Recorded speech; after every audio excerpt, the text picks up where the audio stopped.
Ivor Aruwe, the youngest billionaire business coach, is the founder of LeadWise Biz Institute, where she equips young adults, new mums, undergraduates and startups to build profitable, purpose-driven businesses.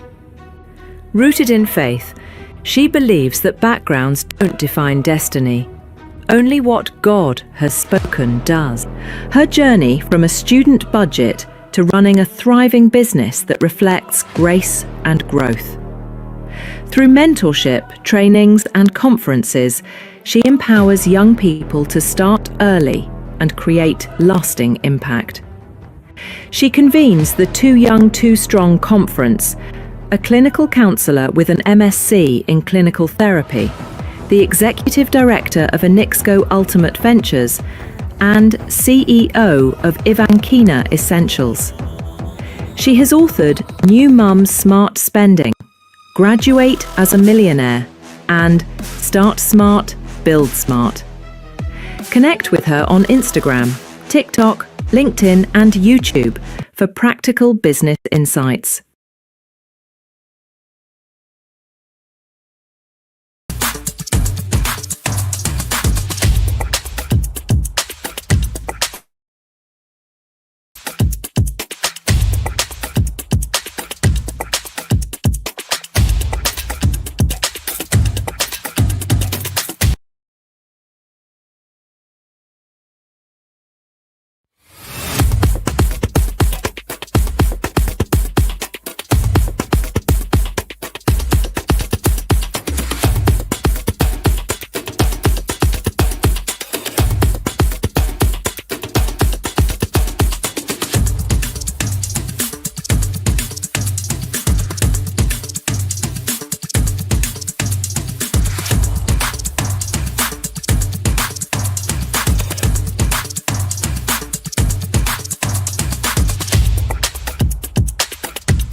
Good day, everyone.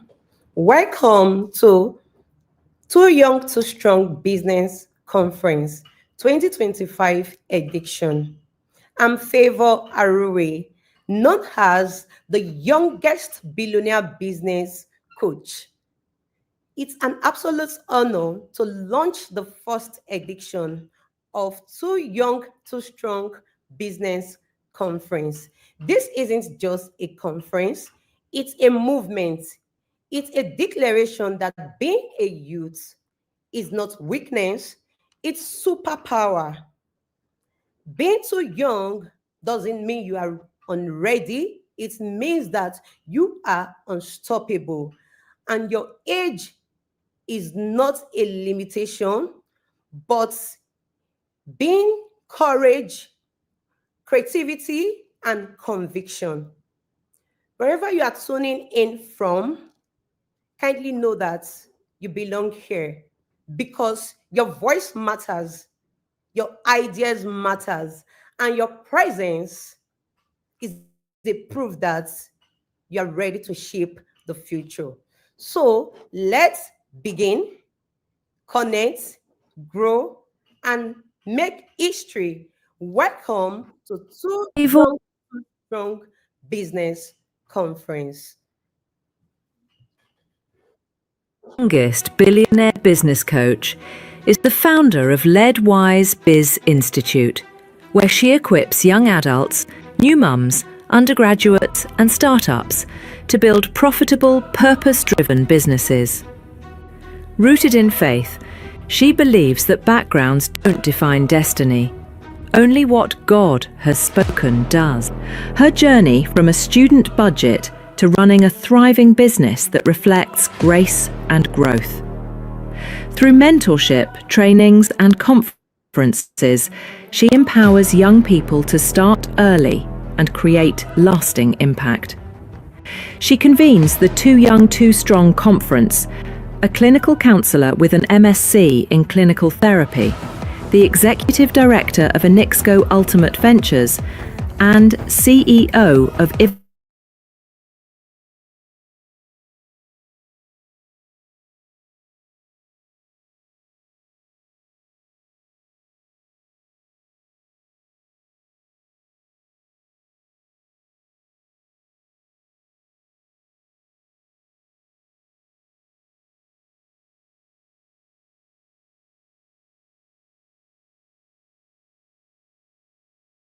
youngest billionaire business coach is the founder of LeadWise Biz Institute, where she equips young adults, new mums, undergraduates, and startups to build profitable, purpose-driven businesses. Rooted in faith, she believes that backgrounds don't define destiny. Only what God has spoken does.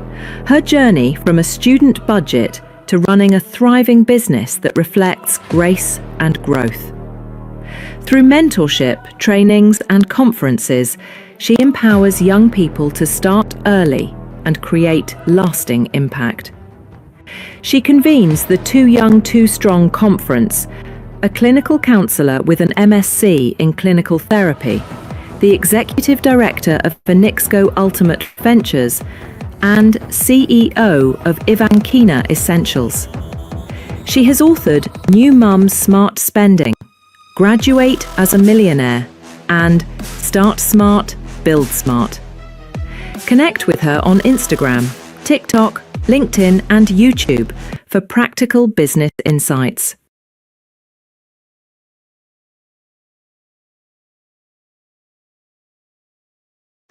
Coach Favor Aruwe, the youngest billionaire business coach, is the founder of LeadWise Biz Institute, where she equips young adults, new mums, undergraduates, and startups to build profitable, purpose-driven businesses.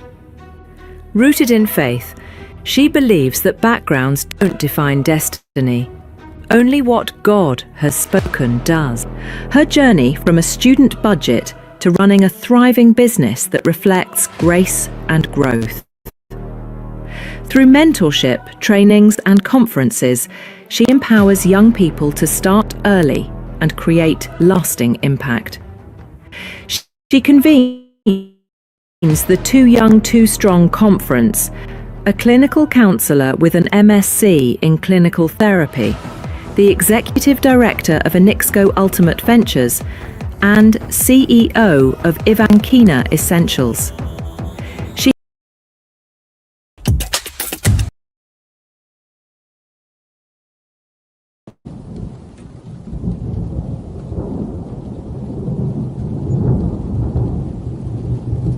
Royce Olokalu is a creative professional and media management graduate from Global Wealth University. A skilled graphic designer, brand consultant, and fashion stylist, he has worked with O4BH USA and now leads his own graphic design agency. Known for his eye for style and visual storytelling, Royce also shines as an event and red carpet host, using creativity and charisma to bring brands and experiences to life.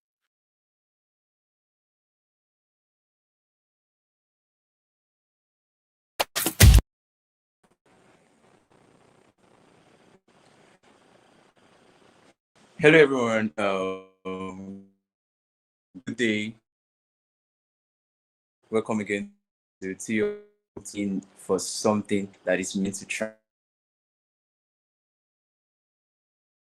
transform your life, business, and everything that's to do with you. We will be here ready to go into something mind blowing.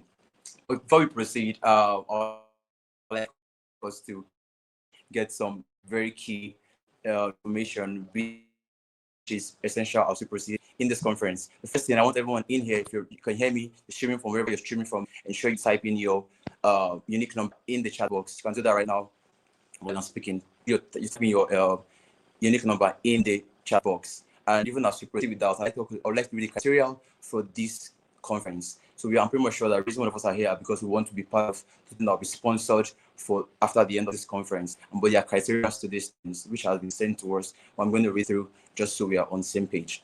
The first we have is registration. So all participants must complete their registration before the conference begins. So I'm sure we've done that. That's why we are all here. So everyone has typed in registered, and that's why we are all gathered here live. Number 2 is active participation. Participants are required to be active on both days of the virtual training and remain on the live stream. So it's not just about, oh yes, I want to be part of this, and then you just come in and breathe in and breathe out. You have to be punctual, and you have to be active throughout the live stream. That's the way we're going to get to know whose person has been active. So ensure you're here to the end of the conference for both days. Emphasis on both days. And attendance will be taken between sections. If you think you can just come in and go out and then get something else, when the attendance is being taken and your number is not being recorded, apparently you missed out on it. So number 3, we have the quiz and challenge. So only the first 30 participants that answer the correct questions that would be and that was actually fast. So we're going to have questions in the Q&A sections that is ongoing after each speaker are done with their section. So questions will be asked, and the first 30 persons that participate are going to be we're going to get to pick out and then choose our winners from there. Fourthly, we have the social media engagement. Participants must be following all our official social media platforms. So ensure if not follow us on YouTube, LinkedIn, Instagram, Twitter, and whatnot. Ensure you do that. Even right on this conference. Do that right now if you're not following. And lastly, we have identification. So during the sections, participants must provide a unique number. So everyone of us, before you want to, you're going to answer the question, and sure you type in what your unique numbers have been sent to you. So fasting our first segment. So wherever you are, fix your eyes on the screen as I take you through the bio of our first speaker. Thank you.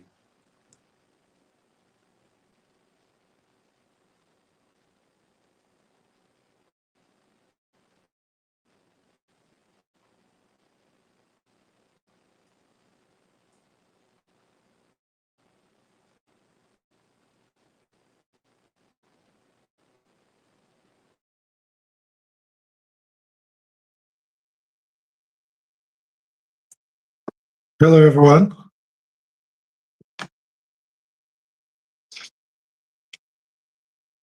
Hi.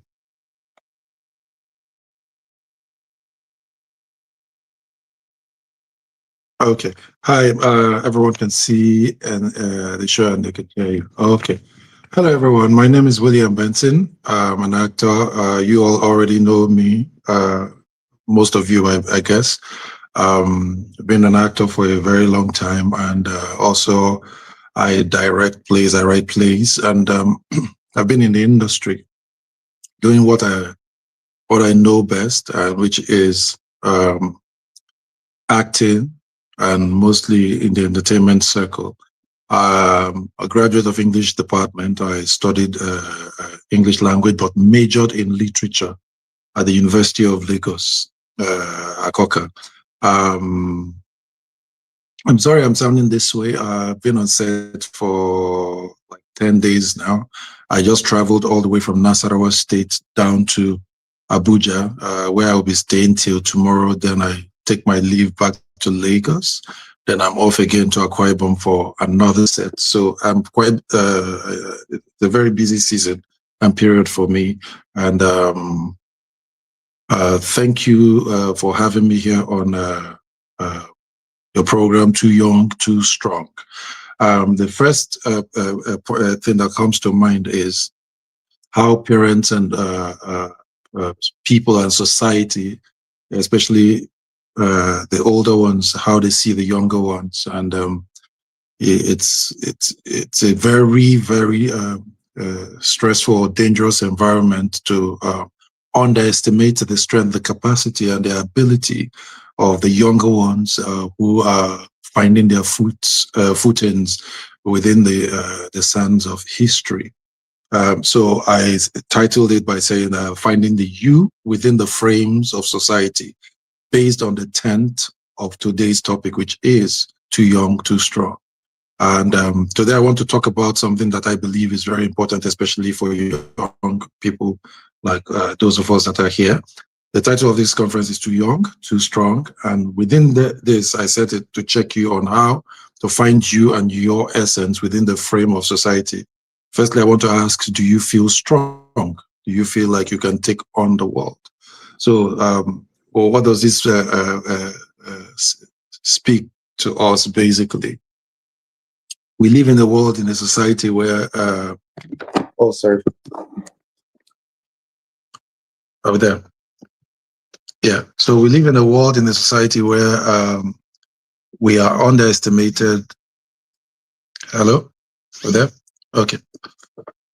So we live in a society where we are underestimated, where with the older ones think we're not capable or not strong enough or have the capacity to handle some major task given to us, or that set up a working environment or a working society. But I have my reservation about that, because one thing I stand for is to trust people, to engage them, to give them the capacity to function within a frame. And who you will first ask also is, who is a leader? Those who look down on the strength and capacity of the younger ones. What is their thought process in arriving at that point where they say they're too young, they're not strong enough to deal with some certain situations or some given situations. We forget that we are all meandering through life, and there are some things we learn by example that we see of other people's pitfalls or crises. And there are those ones we learn personally, because most times they say the best advice you can give anyone is the advice, or the best advice you can ever take from anyone is the advice you give yourself. Because it's one thing for me to advise you on some certain aspect of life, and it's another thing for you to take the advice. Most times you end up taking your own advice, and in the course of it, you get cordoned in by the situation or by the reflection of your actions, because they say every action begets a reaction. So every reaction is promulgated or pushed out by an action. So where you feel strong, where you feel strengthened, or where you feel you're too young, how do you survive in a world like a country or a country like Nigeria? Nigeria is a very tough place. Nigeria is it's also the easiest country in the world. If you know your way through the space, you are able to find your footings, and you etch your mark in the sands of history, given this country. As young people, like we go up again, as young people, you are at a stage in your life where you are discovering who you are. We're at the stage where we all are discovering ourselves. Even those of us who think we're old enough, or think you can be old by age, but at the same time, you're young by your experiences, you're young by your limitations and all that. But your ability to start off at any point in time in life you find yourself, you realize that you are still finding your footings, even to old age. But for the young ones, like us here, life is in phases, stages, and frames. Phases is that, okay, you're in school, your parents are still catering to you and all that. You don't have the capacity to start making money as you should. But once you get into the university becomes an environment that most of us end up experiencing by getting in. It's a world on its own. It's a microcosm of the major of the Nigerian system. Apologies. So it's a system where you know how to apply yourself.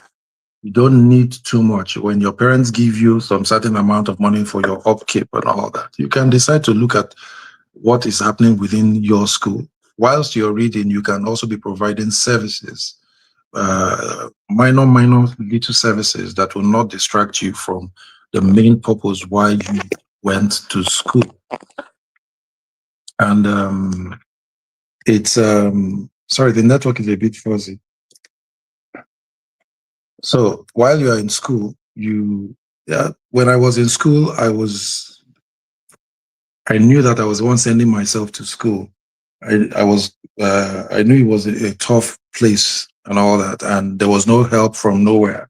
So what did I do? That which I know how to do, which is arts, drama, stage plays. I started doing stage plays in school, where I would get other actors, like in the creative arts department, and we'll pick up 3 plays, and we'll rehearse all of them and set them at different points in time.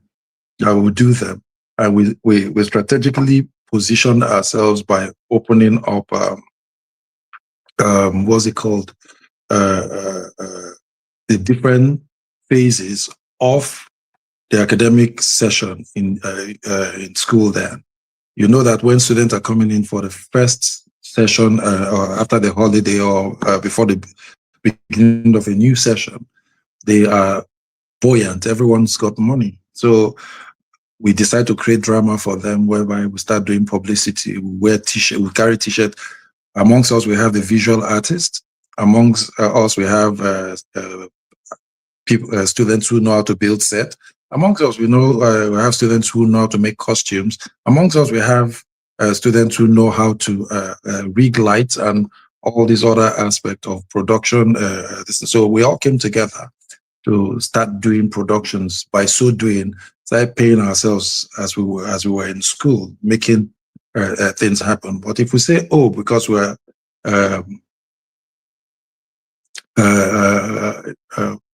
in school, we don't have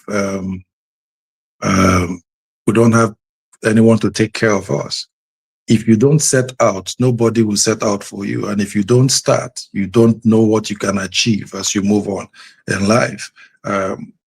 So we look at it from the point where we say we often underestimate the power of young people. We think that because you are young, you don't know much, you don't have much experience, and you can't make a difference. But I'm here using these examples to tell you that, trust me, you can make a difference. You can. If people underestimate you, you don't underestimate yourself. You don't know what you can achieve. You don't know what you can create. Most of the things we find in the society we live in, people thought about them. People sat down, put their brains to work, and decided that this is what they want to do. And when you begin to think in that fashion, you realize that you've entered into the realm of dreams of having the best life you can ever have. Nobody's going to create it for you. You on your own will create that best life for yourself. And we continued that way. And we realized that the first time we stepped out, we had about 60 something to 70 students come in. By the time they finished watching the first show, it became a word of mouth.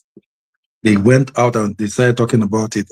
Before we finished the all showings of the stage play, we had a full hall, and main auditorium seats, as at that time, seats about 1,900 and something students. And we engaged from that point, and from that moment on, it became something that was easy for us. Then we started expanding the scope of the dream. We started expanding the scope of the idea by doing plays that would touch younger people, especially those in secondary school. So we go to different schools in Lagos and we sell these ideas to them that, oh, we have this play coming up. It can be The Lion and the Jewel, or it can be Kurumi, or it can be any play, but something that helps us to understand our society, because writers have studied the society to the point that they created plays that reflect the society back to the society. So we ended up going to all these schools around the Lagos metropolis to have their students come to University of Lagos to see our shows. And we did that year in, year out for almost the period I was in school. Then, whilst I was doing that too, I tempted myself by saying, oh, you used to love accounting. You used to tell yourself that you would be an accountant, and you love economics, you love most of the business and financial side of the divide. Now you're doing arts. Then a friend of mine said, oh, there's this company from the UK that is looking for interns to come for their internship and all that. And I said, which one is it? say Goldman Sachs Investment Bank. I applied, did everything. I was selected, and we began to. I began to study about Goldman Sachs Investment Bank. The test for the interview wasn't set yet, but I've applied and I've been selected as one of those they will interview. And at the time I was doing this interview, I was also studying for my exam. It was the exam week too. And I had to multitask, push myself beyond my comfort zone. I was reading for my exam. I was reading for the interview that was to come. At the end of the day, they sent me a message and said, "Oh, your interview will be by 2:00 in the afternoon." And as God will have it, it wasn't interfering. I finished my exam that day at about 10:30 a.m. in the morning. So I was free. So I went to a quiet place and continued reading. Then when it was time for the interview, I attended the interview. They were asking questions from the real life situations, how I was able to use what I said I did in the form that I filled. That I feel that, oh my days. Sorry, please. The form that I filled.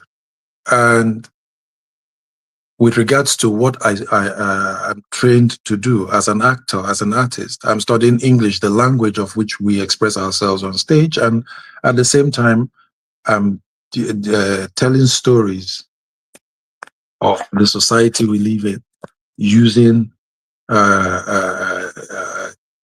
drama as a means or a tool or a vehicle to convey all this information to the people. So I likened it to the aspect I spoke to you about, how we got students from outside secondary school to come see our shows and what the things we've done, and I've done what I've done to get to where I am presently. And after that interview, I was on the phone with them for like 20 minutes. And after that interview, I was called. I got a mail from Goldman Sachs Investment Bank a week, about 10 days later, to say, "Oh, congratulations, you have been selected to be part of the next phase of the interview. But this time it's going to be physical," which they held at Victoria Crown Hotel on Ajose Odeogun in Victoria Island. So I continue reading, I continue researching more about them, because I really, really want to have that experience of the financial sector. So we went at it, and they came in. I dressed in my best outfit, and when I say my best outfit, it was it was an outfit I used for one of the dinners we had in school. Suit, well cut out, well made. So I got to the venue only to find out some students who came dressed shabbily. They were more driven with the mindset, "Oh, it doesn't matter what you look like, it doesn't matter what you wear. Just come, be intelligent." That's what they're looking out for. And I said to myself, that is not, I don't want to underestimate that aspect of myself and life. So I would rather show up and show out totally with everything within me, from the outward look to what I carry within me. So I didn't know that one of the people from Goldman Sachs was sitting down in the foyer where we're all seated. And I was making a joke, and I was telling the people around me, "You see, look at me very well. You're looking at the next CEO of Goldman Sachs Investment Bank." I was excited about it. And when I finished, I just realized that the man stood up and went back upstairs. I didn't know he was one of the people who came. So it was my turn. It was my turn. The person who came out from the room where the interview was being held, is being held then, or was being held then, said, "Oh, that woman is a wicked woman. The woman in her, she didn't like me." I said, "Oh, I don't care whatever happened to you. What I care about is that when I enter there, they will love me. They will care. I will answer every question that is asked." I'm saying this because sometimes we, in our moving forward in life, in every frame of life, we design a certain thing, that pattern that we use to encourage ourselves, even when we're doing something wrong. That why am I saying this? Because of that person that came out, that I said I didn't care what he was saying, doesn't mean that I don't care about him. I care about him, but sometimes our words are powerful. Negative words that we throw at each other, throw out into the universe, in a way, has an effect that he sets for us. So I negated everything he said about what the woman did. I said, I will enter there, the woman will love me, she will ask me the right questions, and I will answer all the questions to the best of my ability. I entered, she was smiling, and I smiled back and I shook her hand firmly, and we sat down. For the first time, I didn't come as somebody who knows everything. I came as someone who knows, but at the same time, who is willing to learn those things that he doesn't know. And in the course of that, I realized that when I was entering University of Lagos, as at that time, Wema Bank was selling shares. I bought the shares then. After then, I didn't bother about it. I didn't even know that Wema Bank had issues. It was when we were talking, she asked me the question, have you ever invested in shares and all that? I said, yes, the last time I bought shares was XYZ time, and this was the shares I bought. Right there and then, she told me, do you realize that Wema Bank has issues? I said, what issues? He said, oh, you don't know? So you don't follow your trader or your shares appreciation or devaluation and all that. And I said, I just felt this investment, I just invested and let go. So in that same bid, I was taught something. In that same bid, I was shown what I didn't see, I didn't know about where I invested my money. And I did not act like a novice, even if I invested ignorantly. Then when I finished with her, she smiled, she shook my hand and said, well done. You'll be going in for the next interview with the other person. They're waiting for you. I said, thank you very much. I shook her hand firmly again, and I appreciated her for the questions after I asked my own questions. Then when I got into the other room, fast forward, backtrack a bit, the man that I said stood up and walked upstairs was standing behind the second woman who was to interview me, and he whispered to her, that is the person I was talking about. I was like, oh my days, what have I done to myself? But I didn't let it show. This was my inner battle, my inner challenge that I was facing. I hope this will not negate my process, but I didn't give I didn't give the thought a chance. So I sat down. I was there for another 40 minutes answering questions. By the time I was done, the woman shook my hand and said, congratulations. I love your energy. I love your disposition, and I love the way you carried yourself. You'll hear from us soon. And that was it. And I continued doing what I was doing, my productions, still attending exams and classes. By the time I was done, another 10 days elapsed, and I got a message and saying, congratulations, you're part of those who are coming to London for the Goldman Sachs investment internship. And when we got in, that was when we got to know that they interviewed about 960 of us across Nigeria, Ghana, and South Africa. And they selected only 14 of us across board. And 2 of us from University of Lagos, me and one other girl who was in economics. And why am I saying this? Most of the people who came from Unilag were students in economics and accounting, business administration, and they were blowing hot, blowing fire and brimstone. And when you see them, you coming from English department, language course, you feel intimidated. But I didn't give in. But I realized that sometimes it's not all about what you know, but how you you carry yourself, and also how you disseminate information when it's dole at you. And I realized that this is it. By the time you're looking at people at different levels, you underestimate the capacity of God inside of you, and you start blowing their own trumpets rather than blow your own trumpet. So you look at them way heavier or higher than you, then you begin to look down on yourself. There is no one that is greater than you. Like they taught us in English department, no language is better than the other language. Language is a mode and means of communication given to a different society, given to a community. If you meet a German family and they're speaking their language, you don't understand what they're saying. Doesn't mean you don't have a language. Doesn't mean that language is better than your language. It's the same thing. We have over 400 and something tribes in Nigeria.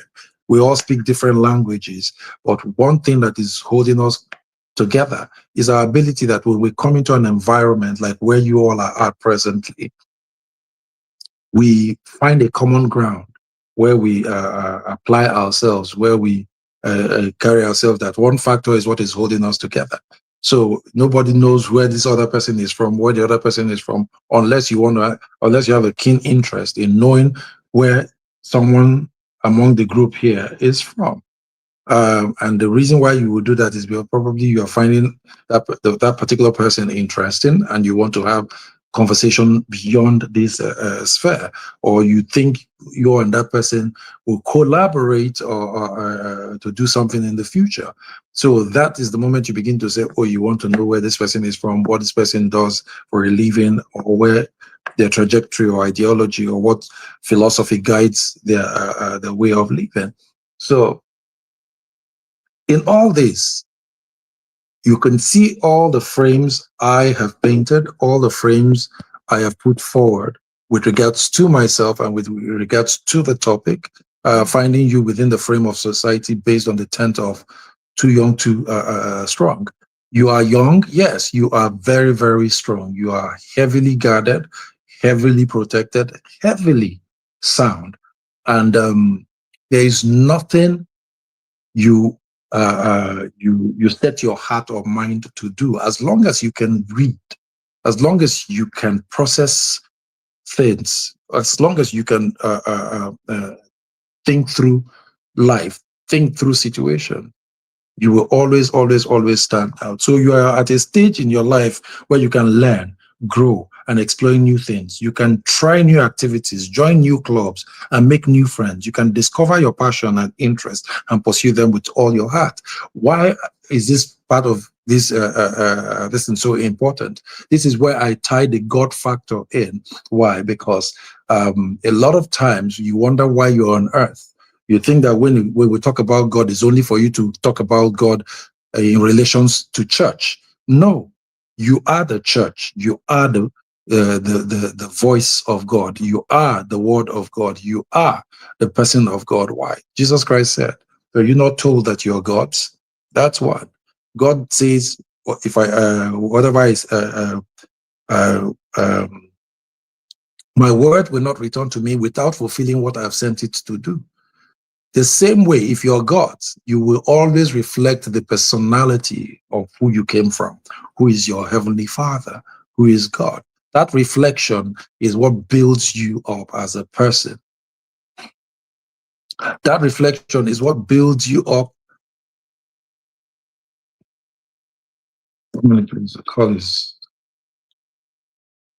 So that reflection of God is where the ideas of God sit is inside of you. Why? The ideas sit inside of you because you carry the DNA of a being that sets creation together. And they all are aligned, collaboratively working together, no competition. There are rules and laws and guidance and instructions that guides this process. So for you as a person, there's a reason why God sent you here, which is called your purpose. And deciphering your purpose, searching out your purpose, is a place that we all must always find in. Why do I say this? Your purpose is where God embeds your wealth in. It says a man's gift will make room for him. A man's gift will make room for him. And your gift, you are the only one that is given that particular gift. Someone else may be given something almost similar, but there's something that makes it different. And how you attend to 1 minute.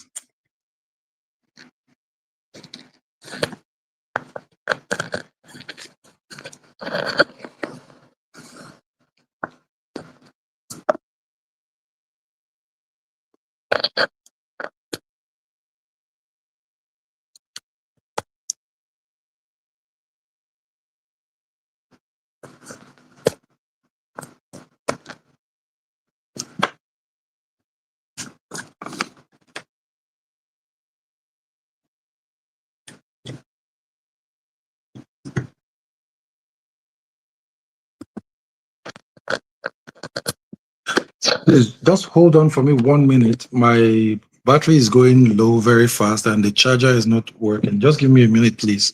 Apologies.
So sorry, I'm back.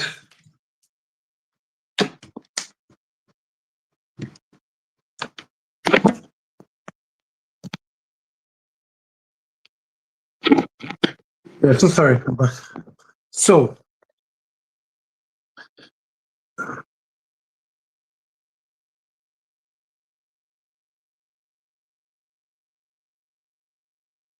okay, I can see the message you sent.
Yeah, so finding your purpose is the key point to doing what you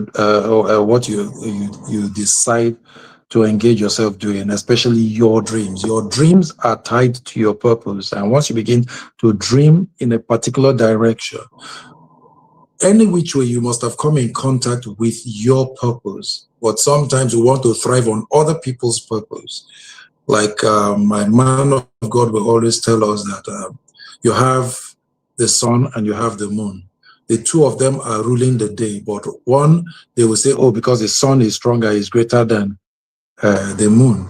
Well, scripture will put it that the sun is a greater light to rule over the day and the moon to rule over the night. Well, guess what? They all have 12 hours to function. It's not like because the sun is great, the sun will take an hour from the moon's 12 hours. They all have same 12 hours to function. So your ability to look inward, pray to God to show you your purpose and pursue your purpose with everything inside of you, because that is where your gift is. That is where your wealth is as well. It says a man's gift will make room for him. A man's gift will make room for him. So your gift is where your value is. And if you don't hone your skills and hone your ideas from the moment you start thinking of doing something, you can start. I was 14 when I worked with my mom for the very first time. I was on holiday and I went to work with her in Tinkan Island. She was a clearing and forwarding agent and a transporter. And within that frame, for the first time in my life, I earned 13,000 naira. I was 16 when I earned that particular money, but from 14, I was learning through the ropes. Then when I earned that money at 16, I rented an apartment without her knowing. Then I changed my school from where we were to closer to home without her knowing, without my parents knowing. And why did I do that? I sat down, I thought about it, that every time we bus to school, we are 8 in number, but about 6 of us are still in school. My mom's heart is never down when the children are in the bus. And these are periods of time that you talked about, bomo, like you have the kidnap, whatever now, or accident happening on the way. I thought about it and I said, it is easier for us to be going from home with trek or walk into the school compound, then walk out of school compound back into the house. That way she'll be at peace. And I started the movement by changing my school. I just went to SMC, they call it SMC then, some call it LED today. I went there and I spoke to them. I said, I want to change my school. This is the reason why I want to change it and all that. They said, okay, bring a letter from your old school. I went and I took a letter. And when I took the letter, I got back there, I gave them the letter, and bam, I got into the school. Then I told her I've changed my school. She asked me, how? How did you do that? I explained everything to her and she said, what is the reason? What is your reason of doing that? And I told her. She was so excited and so happy and said, what about your books and all that? I'll give you. I said, no, out of the money you paid me, I bought my books. I did everything I needed to do, plus my uniform. She didn't listen to that. She still gave me the money back and also called for the same person who worked it out for me and changed my siblings' school to the same school. So she was no longer having the stress or the palpitation of the children being in an accident or the children being kidnapped. The school is not, it's like 3 minutes from home. So there's nothing you can't do. You are too, what's it called? You are too young and too strong. Your capacity and ability to function is of great essence and value. Everything I've written down here, I'm just skirting around and skirting around and skirting around them. It's something you can take down, go through, study, and see how you apply them to yourself. I'm open to questions if you have any questions to ask me so that we can move forward. Thank you.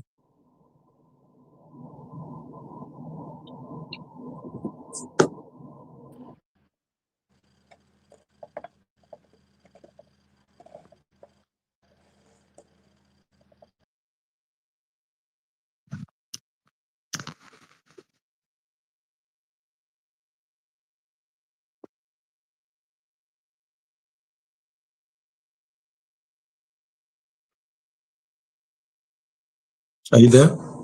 You can ask me any questions. And I think I wrote some questions down as well for you guys.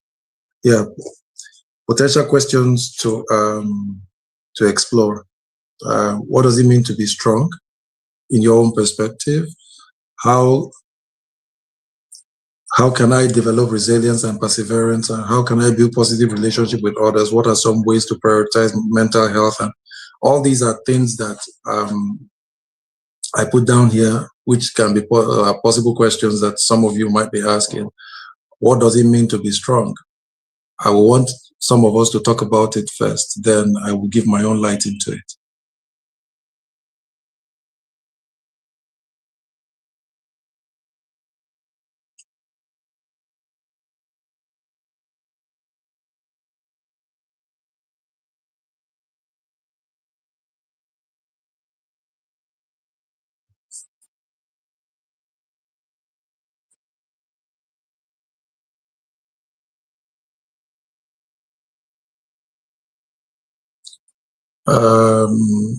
In owning your dreams, how do you express yourself in these days and age where some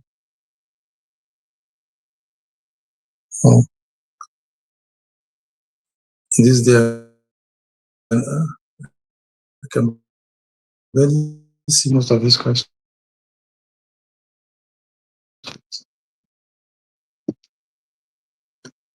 Good. That's one way. Being strong is your ability to handle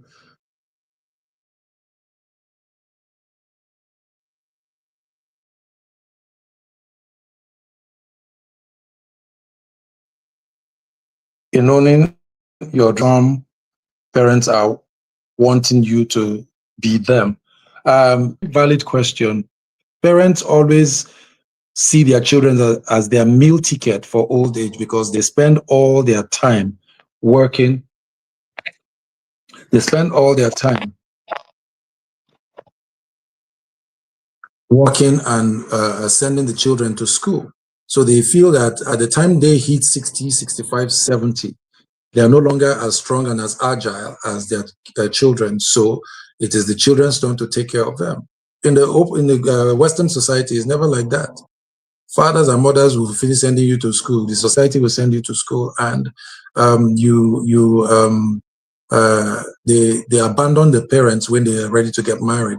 That's why you have the strength of old people's home, or the channel of old people's home in the West, where once the parents are old, they ship them to old people's home. They don't have the time to take care of their parent. But we live in a society where things work, where more family or bond of family than disintegration. So the parents right now want you to have the best of the best, which they feel is you being a lawyer or being an accountant or being a chartered accountant or being whatever it's making money in the society. So how do you go through this phase? If you desire to be a singer and they want you to go to school to study law, go ahead and study law for them. Music is part of you. Music is your purpose. If you like singing and you can't do without singing, that is your purpose. But obeying your parents is what the scriptures talked about. You've obeyed them by studying what they want you to study, but you still have your first calling, which is your purpose. Pursue it at the time you feel you are right. You have the capacity to do so. By the time you are graduate, I used to know Sasha, who used to be a rapper in those days in Unilag, and she was in law, studying law, but at the same time doing music. When the parents saw that she was doing music and that they were depriving her all this time, they stopped. Why? Because everybody got to know her, the society got to know her. So it's your place to prove a point to them by showing them results rather than fight them or quarrel with them. I hope that answers your question. Then the next person says, what can you say to a young entrepreneur that is trying to find her way but feels she has to move out to have enough time and space for herself and business? So there is no time you cannot do what you want to do. There is no time. The truth is, a lot of time, what stops us from hitting the mark or the desire or the dreams we chase is fear. And out of what you're saying now, I sense fear. If you step out to do something, even God will not give you 100% of the whole information. He told Elijah, he said, go to the brook where the raven will take care of you for a period of time. He got there. He didn't tell him that the brook would dry up. A period of time, imagine whatever you want to imagine. But when he got there, the brook dried. After the time completed, the brook dried up. And he knew that God works in phases and seasons.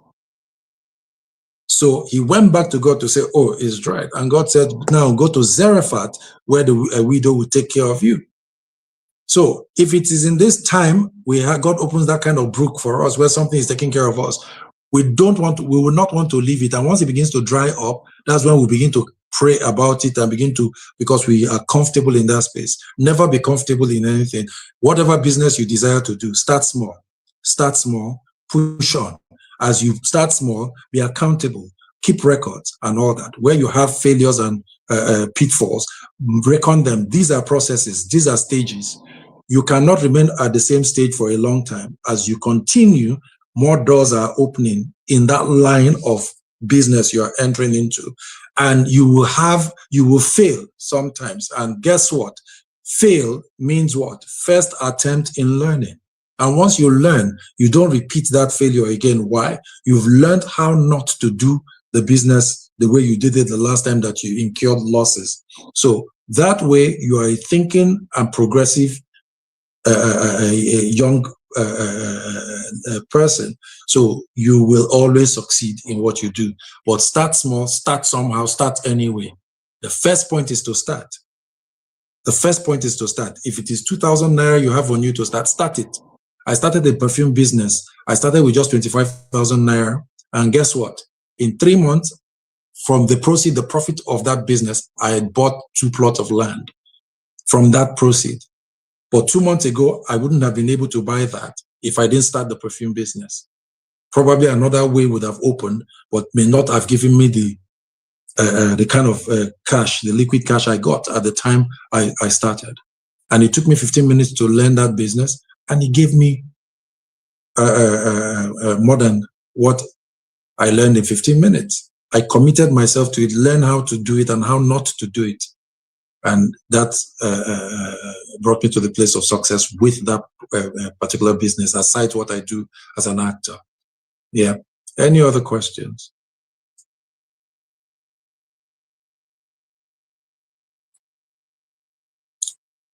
So sorry, I know that some of the questions were rolling at the side of the screen, but I'm using my phone in this meeting, and it's very tiny. Most of the questions that I try as much as I can to expand it, but it wasn't. But there was a way you were sending it now, which really helped me. So you can ask maybe 3 or 4 more questions. Yeah. Thank you very much, Favor. I appreciate it.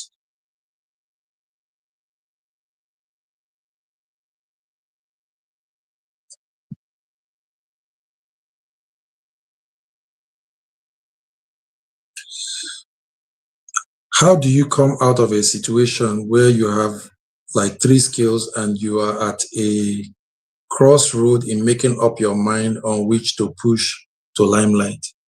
So when I started I'll use myself as an example. I do perfumes, I cook, I love cooking. And thirdly, that one you know already, I'm an actor within the frame of entertainment. I do several job specification within the entertainment industry, which all align with each other. So I'll still count all of them together as one. For my cooking business, I know my calling is to be a film director, film actor, and all that, because I love it. But you have several gifts that has been given to you. Because the gifts are given to you doesn't mean that you should derail yourself from the purpose. Your purpose is that thing that when they wake you up and say, oh, James, Jennifer, get up.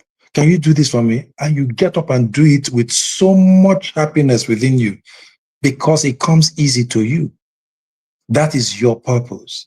That thing that puts the butterfly inside of you, that excites you and all that. So if you want to open several businesses and all that, the journey of 100 miles always begins with 0. I'll give you an instance with my production, first and foremost. I started, when I wanted to step out when we were in Unilag, I only had 5,000 naira. And I said, I don't know how to drive for sponsorship, but what I would do is start with zero budget and see what I do with zero budget. That way I will build the portfolio that shows my pedigree, where I'm coming from and all that. Then I'm accountable. I keep records of how much I spend, how much I used, how much I invested, so that when people are talking to me, I'll be able to use that as my defense mechanism to say, okay, this is what I did with zero kobo. And this is what I believe. If I could do this with zero kobo, imagine when you give me XYZ amount, I'll be able to push it beyond this point. Why? Because you need advertisement, you need publicity. And publicity is what drives the entertainment industry. So what did I do? I was talking to one of my friends who is a printer and also a graphic artist. And he said, oh, William, I'm going to sponsor you by doing all the invitation tickets and the invitation letters and the tickets that you sell at the gate. Don't worry, it's my own quota to you. I'm not saying I'll do the banners for you. It's my own quota to you. No problem. And they all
Thank you so much, Mr. William Benson. That was quite impactful.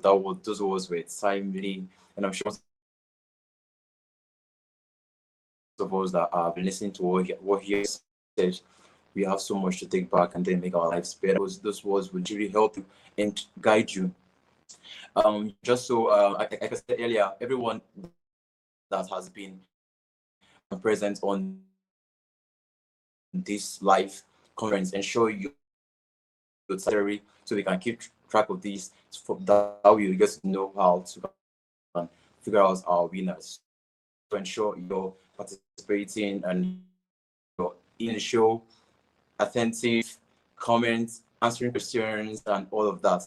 Thank you once again, Mr. Benson. Thank you so much. Moving on to our next speaker section. So our next speaker, we're talking about the wealth code. building financial power in a changing world.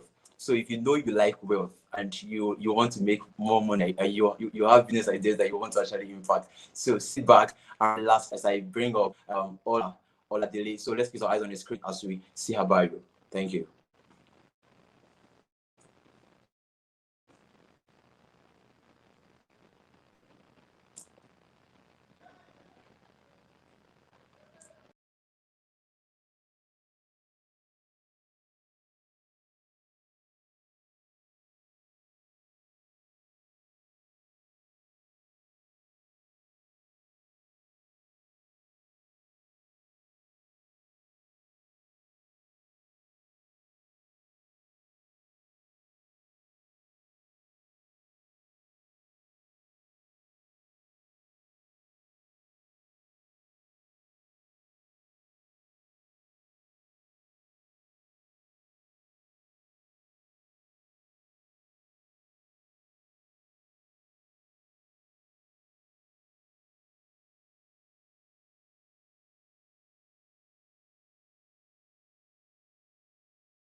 Is an accounting graduate and CFA charter holder with over 17 years of experience spanning treasury, money market, fixed income, corporate strategy, and now financial education. She is the founder of the Money with Club, the Money with School, and the Money with Media, a financial education ecosystem dedicated to empowering individuals with financial literacy, economic education, and access to opportunities. Through her work, Ola has impacted over 10,000 individuals across the world and provided financial education services to leading organizations including Shell Nigeria, Banwo, and Igodalo and Coronation.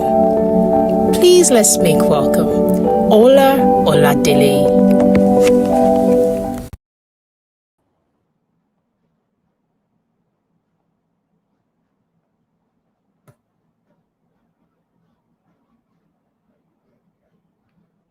Hello, everyone. Please confirm that you can see and hear me. Welcome, Abi. Let's say welcome. I'm excited to be here. I also have my slides if you can share it. I've uploaded onto the platform and all. So, okay. I believe you should be able to see my slides right now. I'm excited to be here, everyone.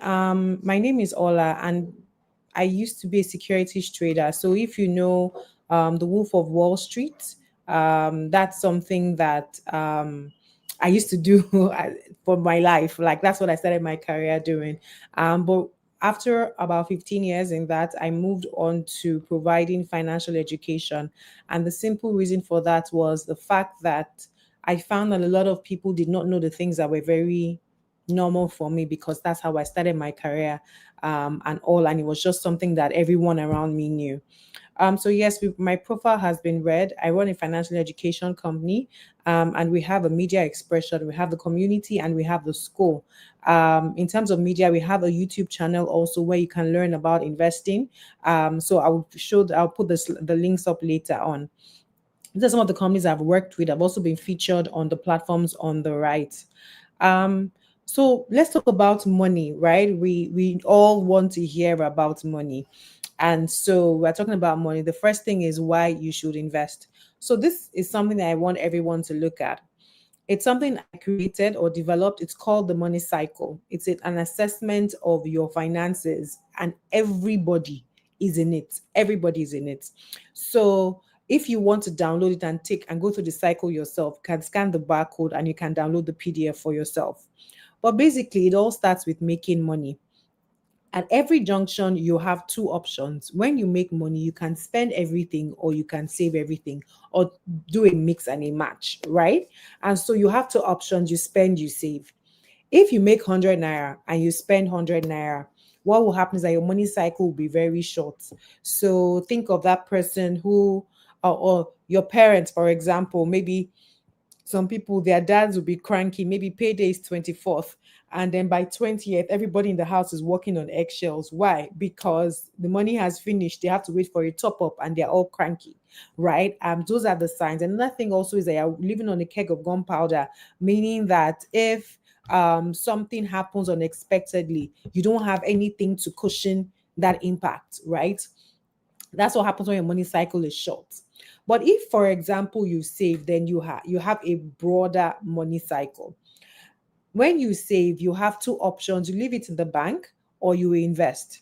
If you leave it in the bank, what happens is that inflation will take it over. What do I mean by inflation? Imagine if your or just think about school fees, for example. Imagine if your parents gave you 500K 5 years ago and said this was your school fees, 100K a year, right, for your engineering course.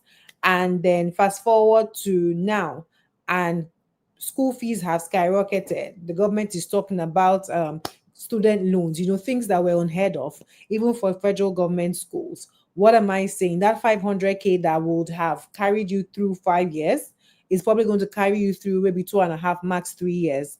And what do you need to do, or what do your parents, between you and your parents, need to do? You need to go back to make more money. That's how it works. Now, if you leave some in the bank, but you also invest, then your money cycle is longer. But then you still have two options. If you invest, you can make profit or you can lose money. Of course, if you lose money, if you put money in MMM, if you put money in any of those things and the money disappears, or you did agri and the money disappeared, you know that you have to go and start again to start making more money, right? But if you invest and you make profit, there is a point you get to, and I'll talk about that as we go along, because that is the topic. That's what we're trying to achieve. That point where you get to where you are investing and making profit, and you don't need to exchange time for money anymore, meaning you don't need to get a job, you don't need to do the money, the investment is funding your life. That is the goal, right? Now let's talk about borrowing. People run away from borrowing, but the question is not about whether you should borrow or not. The question is, what are you borrowing for? If you are borrowing to buy hair, that means you are buying hair on credit, you are buying Ashrebi on credit, you are doing your nails on credit, right? The fact is that that thing that you put the money in is not going to bring back money to you in the future. It's a dead end. It's consumption. That's the end, right? Such that for you to pay back that debt, you have to make more money. So when you borrow for consumption, it eats into your future income. But if you borrow, for example, to start a business, or you borrow to buy a property, right, the conversation becomes different, right? Such that that property's value, the rent from it can actually, you can use that to pay back the borrowing, the debts that you made, right? So the question is not about whether you should borrow or not. It's that, what are you borrowing for? Now, everybody's in this money cycle somewhere or the other in a mix of different things, which is why I said if you want to download it and assess yourself. Now, why are these boxes there? The boxes are there for you to say how much, if you make 100 naira, how much generally goes to spending, how much goes to saving.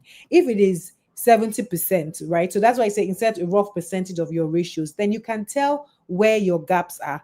If you invest and you lose 100%, you can tell where you have a problem that needs to be fixed, because it's practical. Money is one of those things that if you are doing well or not doing well, the results are right in front of you. There's no hiding, right? So this is the money cycle. The first thing you need to understand is that we're all in this cycle, and the goal is that eventually you get to a point where you invest and make profit. You don't need to work anymore, and that is the goal.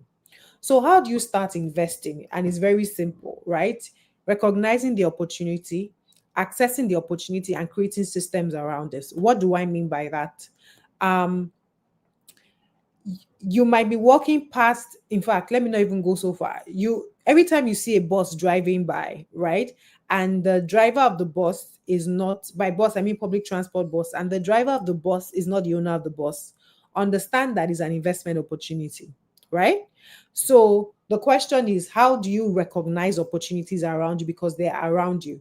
How do you access it? So if I want to start that bus business, what are the licenses I need to get? What kind of bus registration do I need to do? Then creating systems around it. What do I mean by creating systems? So you have a driver. How do you ensure that the money that the driver makes comes to you? Because if you don't ensure that that money comes to you, You just dash somebody money, right? So those are the creating of the systems that we're talking about, right? So recognize the opportunity, access the opportunity, and create systems around this. Now, I want to tell a quick story around this three things that I said. So one of the things that I do is that I have an investment community.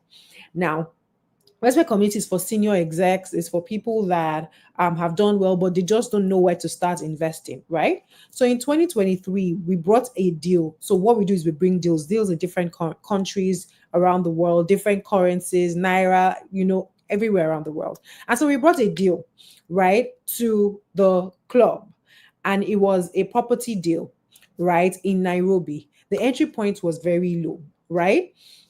Now, we brought the deal, we did the due diligence, we got the lawyers, blah, blah, blah, blah, blah, and all that. We had a lot of due diligence to do, from legal to engineering, because it was a high rise block of flats. People were taking different apartments, studios, blah, blah, blah. Right? Now, fast forward to 2024, after people paid, they paid through a payment plan. Some people took loans. So we talked about that borrowing that we're talking about, that what are you borrowing for? And they paid off.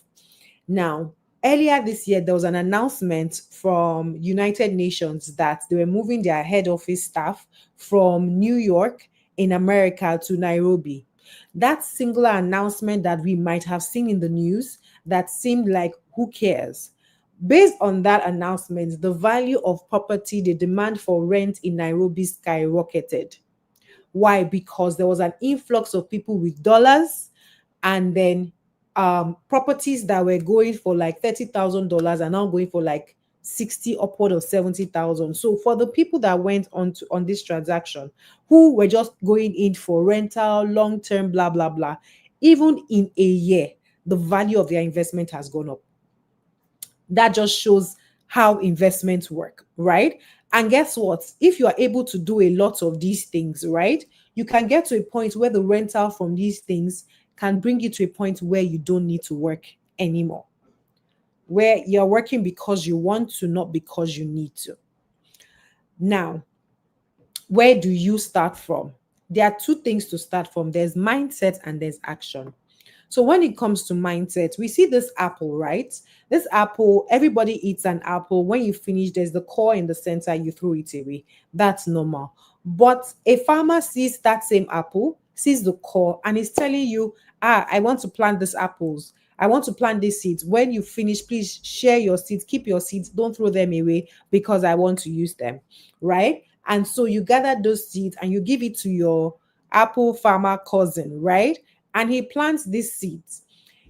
First year, it looks like nothing happens. Second year, you see something that just pops out there, right? But what happens for the farmer is that he gives it time and eventually becomes a tree. That tree will have leaves, it will now have apples. And then by the time you are done, after like 3 to 5 years, you have ripe apples that you can harvest. Now, you planted one seed. But the interesting thing is that when the apple tree grows and blossoms, it doesn't produce just one apple tree. It produces a full tree that after you harvest for this year, the next year you would harvest again, and the tree is still standing, right? So what are we talking about here? We're talking about this apple being the fruit of your labor. You go to work, you run your business, you make money, you exchange time for money. Remember, the money cycle, it starts with making money. So when you make that money, what happens is that we eat it because we're supposed to enjoy our work. But the question is, are you eating everything, or are you keeping some that can be the seed for the future? Then when you get the seed, are you leaving it idle in the bank, or are you planting it? And when you plant it, are you planting it in the right environment? Are you giving it time? Are you, or are you saying, oh, this amount that I'm putting, or this amount I'm getting from this one is too small, therefore I'm not going to do it. I want to do this one. And then in the end, you lose the money. Does that sound familiar to you? So this is the mindset, right? The mindset of an apple tree, growing an apple tree, is that it requires time, it requires the right environment, it requires diligence, it requires you allowing it, and it requires that when the apples grow and they blossom, you don't go and cut down the tree. You don't say, oh, I invested in the first round and it's and the returns have come back to me, so I'll take the principal and the return and I will eat everything. Now, in this picture, what we also see is that we don't just see an apple tree, we see an orchard. How do you get to an orchard? You get to an orchard when from that first tree that grows and the apples that pop up there, you take out the seed and begin to plant them around each other. It will take a while because it's not an overnight journey. So give yourself 3 to 5 to 7 years to 10 years. And what you will find is an orchard where you can now have an apple factory, you can have an apple pie store, you can have a juice making factory just from those same apples. But it takes a while, right? It does take a while for you to get something that is sustainable, right? So, oh, okay. One of the things, another example of this same Apple idea was that in 2021 we invested in a movie in the club, right? And I'm highlighting why investing is the way to actually building that financial power. We invested in the movie in the club. We invested in Naira. But when we got our returns back, we got those returns in USD, right?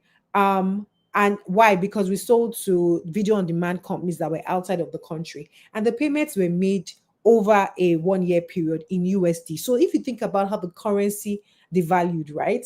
And think about how some people invested in Naira and their returns came back in dollars in profit. In that particular transaction, we probably made in Naira terms about 7 times our money back. Meaning that if you put 1,000 Naira, you got 7,000 Naira back in Naira terms. That's an investment. Now, the fun fact is that you see that Nairobi property I talked about, there was some person in the club who literally started with the movie investment, then exited the movie investment at 7x and put that money in Nairobi investment. And then the Nairobi investment, the valuation has doubled. What am I saying? That's the orchard mindset where you are not pulling out the money you've made to eat it. You are keeping it in that system so that it is growing faster. That is the mindset that you need to build, right? And so in terms of action points, right? This is a simple sheet. We all know that we should save. The money cycle says we should save. If you save 50K a month, right? For the next 10 years, just 50K, you will have 6 million naira. If you are able to do 200K in the next 10 years, you might have 24 million. Now, because you're in Nigeria, I understand that the way that we shout billions in the news might make you feel like 24 million is small money. But if you can't lay claim to 24 million right now, it is big money. If you cannot shake your parents and they'll just randomly transfer 24 million naira to your account, then it is big money, right? Now, if you are 20 and you're going to work till you are 60 and you start with 50K, or let's say you are 25, you are going to work till you are 60.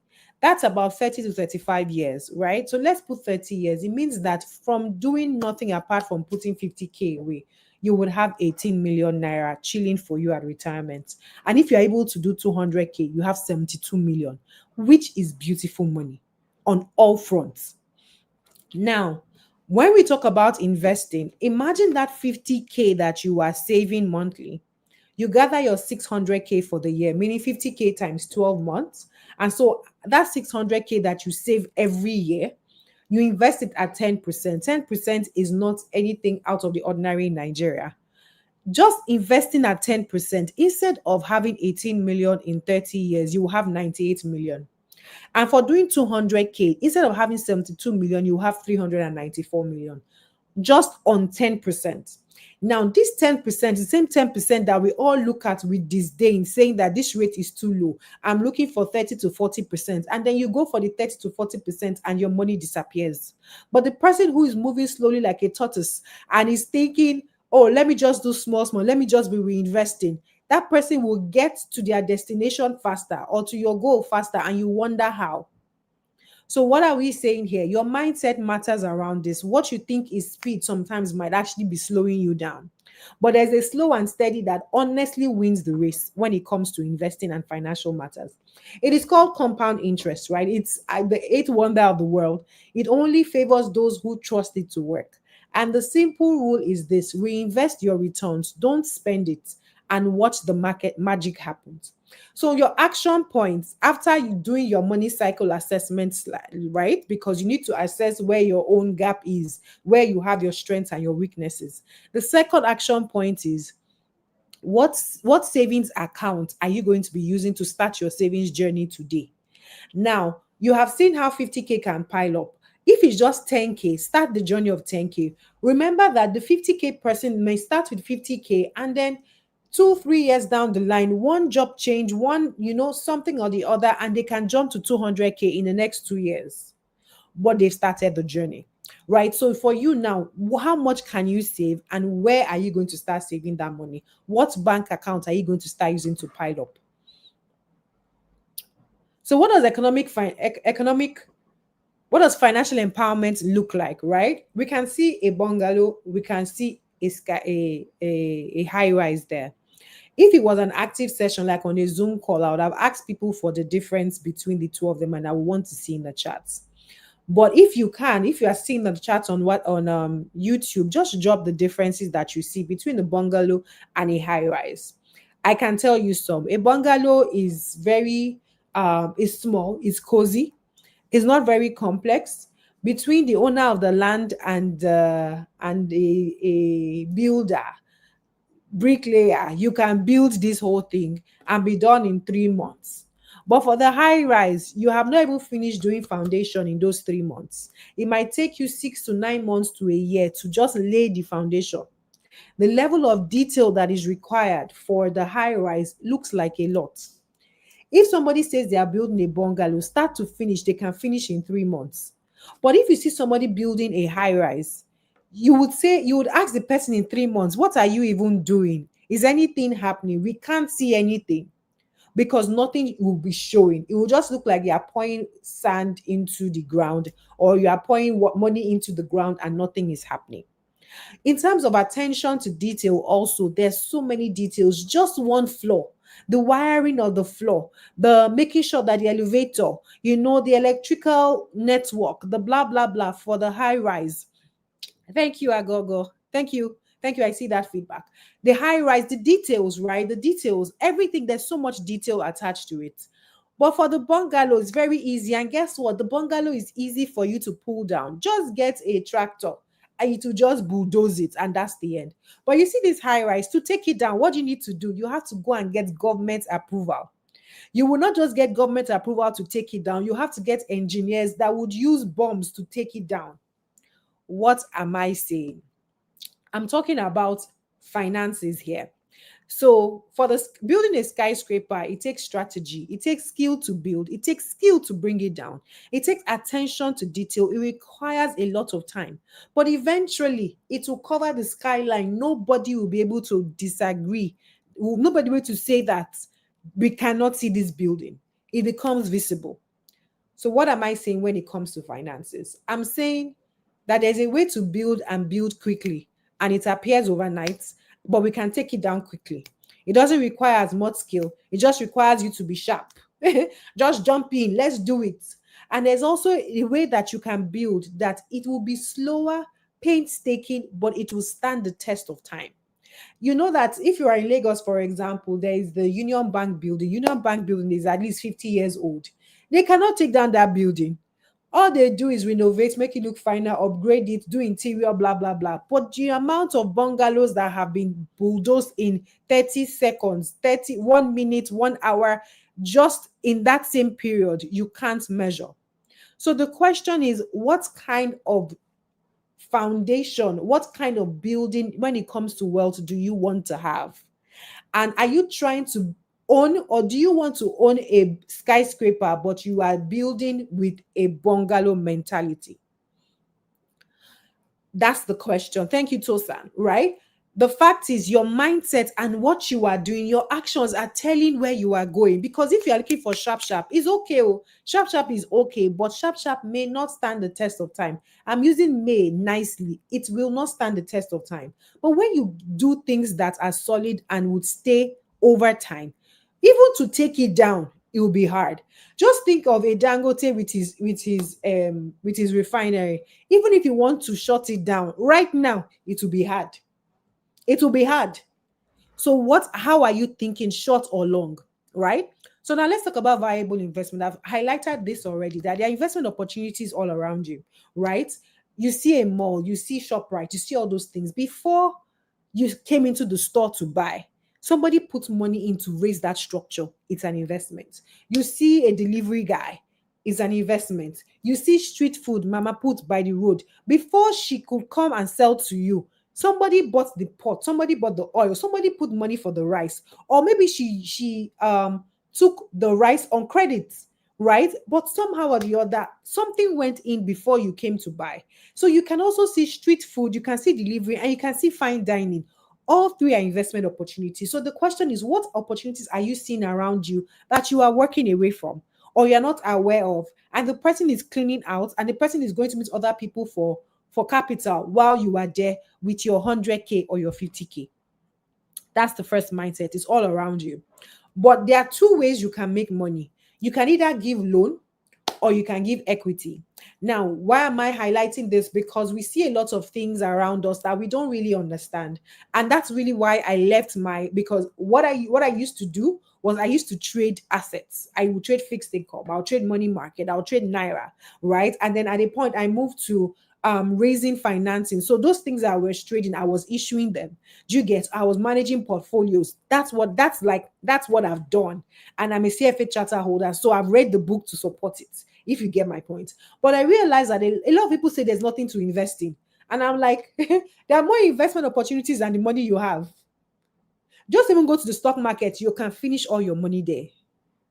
All your money. Local, global stock market, you can finish your money. So there are two ways you make money. One is that you give them your money, you are expecting your money back with some interest. The other one is that you give them your money and then you are praying that the company will grow, where you can either exit or you get dividends, but your capital doesn't come back to you, say, oh, I've paid you off, and that's the end. So if it's long term, it's called fixed income. That's why you see your bonds and stuff. If it's short term for borrowing, then it's money market. So your fixed deposit, treasury bills, commercial papers, those are those things. And there are opportunities there around you. But when you come to equity, I'm sure you've heard of venture capital. I'm sure you've heard of private equity. These are buzzwords, startup investing, right? It's equity investing. If the company goes down, everybody goes to bed. That's the end. But if the company does well, everybody is aligned and everybody grows along with it, right? So if the company is matured, it's called private equity investing. If the company is young, venture capital, those are where your startups fall under. That's venture capital investing. So these are things that you see around you, but I'm just explaining so that you understand that even before you go to the mama puts around you, that or the woman that is selling puff puff and say, okay, you have one pot, let's have two pots, since we see that people always come every day and you say it has finished. So can we expand? That is an investment, and it might just be 50K. Do you understand? And you just agree, that's, I said, identifying the opportunity, accessing it, and then creating a structure. Your structure to her might be, after all that she sells, she transfers 10K to you every day. Bam, deal closed. Get a witness, right? And then equities, under equities, if it's on something that's on the exchange, so we all know Nigerian Stock Exchange, New York Stock Exchange, that's what it's about. It's equity. If the company goes down, that's the end for everyone. Right now, what I want to highlight here is that we've seen all sorts of things, advertisement from asset management firms about funds. But what they are is basically that you don't know what a stock is. You don't know which stock to buy. You don't know which bond to buy. But the asset manager is skilled in that, right? So the asset manager creates an equity fund. What are they investing in? They are investing in equity, they're investing in stocks. Or they create a private equity fund or a venture capital fund. Basically, what they are doing is that they're gathering people's money together to invest in that particular asset. So anytime you see a fund, just look at the words in front of it. The words in front of it tell what that fund is investing in, if you get my point. So just know that. I hope we are learning something. I hope this is making sense, because I know I'm running and I'm not seeing activity and all,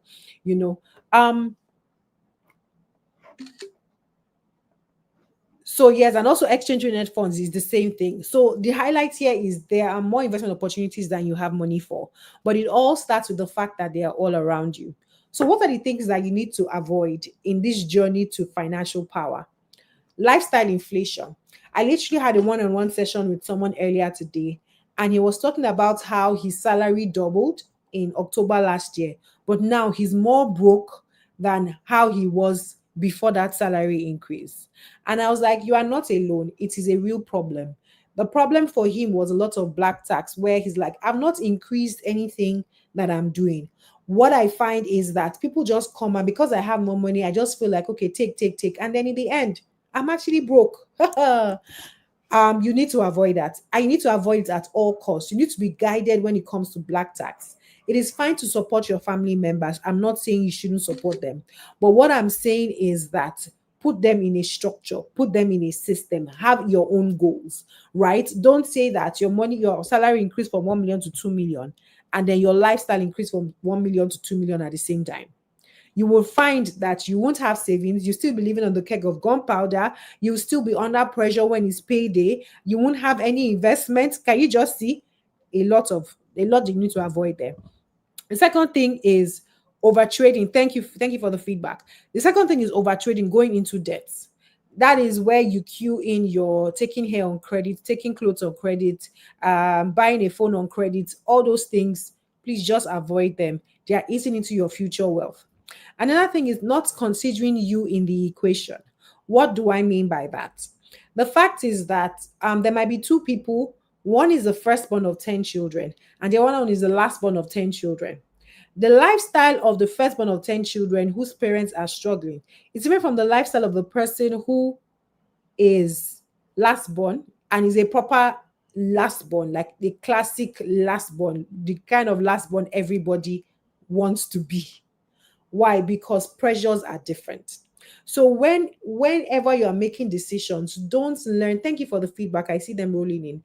Don't ever don't personal finance is personal. So when you're making your decisions, make them in a way that suits you and aligns with your own reality, not what aligns with other people's reality, and then you now hang. Or, for example, you are planning to go to school, so you're saving for school. Someone now comes with the property deal. The property deal, the land deal is good, it's cheap, but you're going to school. You now say, oh, let me just quickly, you now enter the land deal, your money now hangs there. It now goes also to FOMO-driven investing, fear of missing out, right? So for you, thank you for that feedback. I really appreciate it. So for you, fear of missing out is a thing. You have to be very aware of it, because it will make you do what you don't understand. Another thing is putting all your eggs in one basket. One of the major things that I find, especially with people that as they start to invest, is that because of their comfort zone, a lot of people do a lot of real estate. I want to buy land. I want to own land. It's not bad in itself, but understand that real estate is illiquid, meaning that the day you want cash, you can't fall back on your property. So as you are doing your real estate, do other types of assets. And I have stories upon stories of how people have gotten caught on that real estate thing, where you actually need your cash, but you can't sell. You have to try, you now have to take a loan when you have an asset. So yeah, put all your eggs in one basket. Another thing also is ignoring the environment, right? I remember someone came reaching out to me. There was a time when the central bank was really clamping down on crypto, blah, blah, blah, blah, blah. And someone reached out to me to invest in a cryptocurrency startup in Nigeria. And I told the person, go and register your company abroad. Why are you registering in Nigeria? Nigeria is fighting crypto. Why would I go against the government? And the person insisted. And then all of a sudden, the company their bank account was frozen. Was it not obvious? Was it not obvious? Why are you trying to go to jail? Why are you trying to go to jail? Another thing also is walking alone. I realized that a lot of people, especially in African culture, we tend to code, and we code for understandable reasons, like the security, blah, blah, blah. So if you have money, you don't want the next person to know that you have money. But in that, what happens is that people also go into things they should not go into, because they don't want the code, and then in the end, the thing now hangs, and then the just now start coming out in trickles. What is my recommendation? Find somebody that is doing what you want to do. Then you can talk to the person, because, for example, if you want to buy a property in Lekki, and you're talking to someone that has bought a property in Lekki, we know the value of property in Lekki, so both of us know that we have that kind of money. Do you understand? Don't go and talk to someone that has property in Ogun State about property in Lekki. But at the minimum, don't be quiet. Don't code yourself into problems. There's always information. Also, learn how to ask without giving off so much information. But most importantly, do not shut up. And the final thing is not investing. If you do not invest, inflation will have you for lunch. That's just it. So, in summary, keep your seed, find the right location, find the right soil, sow the seed, give it time, harvest, and then sow more seeds. That is the principle, right? And so, that massive thing that you want to build, see, you can do quick like the bungalow, but hey, the outcomes that you get is what you get, and there's nothing anybody can do to help you. So, thank you so much. If you have any questions, I'm happy to take them right now. This is the barcode for my YouTube channel and then for my Substack also. If you are looking to learn more about investing and blah blah blah, you can scan both of them and all, and you can learn more from us. So any questions, I'm happy to take questions now.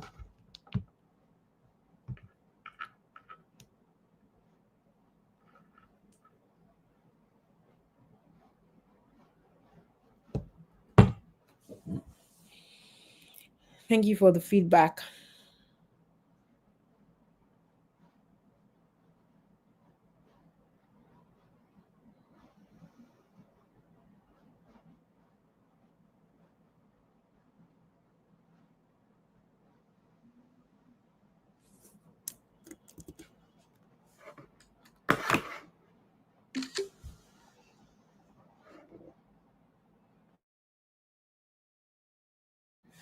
Oh no, I did not say real estate is not a good investment. I was talking about real estate in the context of not putting all your eggs in one basket.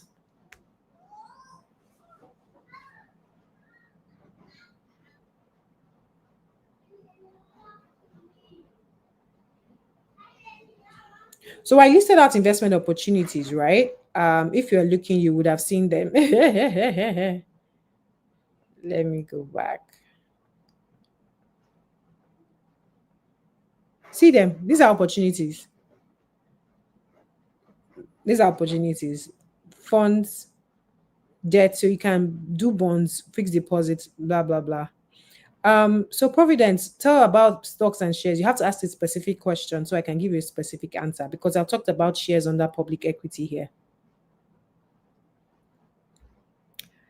As a young entrepreneur expanding with, thank you, but I am a young entrepreneur, expand his business without making the wrong decision.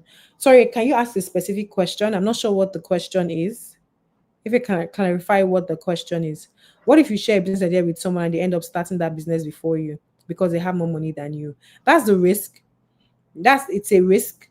The only thing I would say about that is, so I'm in the financial education space, right? But there are other people in financial education space. But am I different? Yes. Do they have the background that I do? No. Do they have their own specific background? Yes. So is there a way that I'm delivering this that is different from them? Yes. So even if you give someone an idea, the sky is open for everyone. If your idea was so unique, there's a part of it that should be yours alone. What do I mean by that? There's a part of it that this is my secret sauce. You can't do this the way I do it. Do you get? Please, how can someone avoid lifestyle inflation? By discipline. So what I told the guy that I had the session with earlier today, I told him, you are living on, I'm using random numbers here. You were living on 1 million naira. You were able to save on 1 million naira last year. Now you are earning 2 million naira.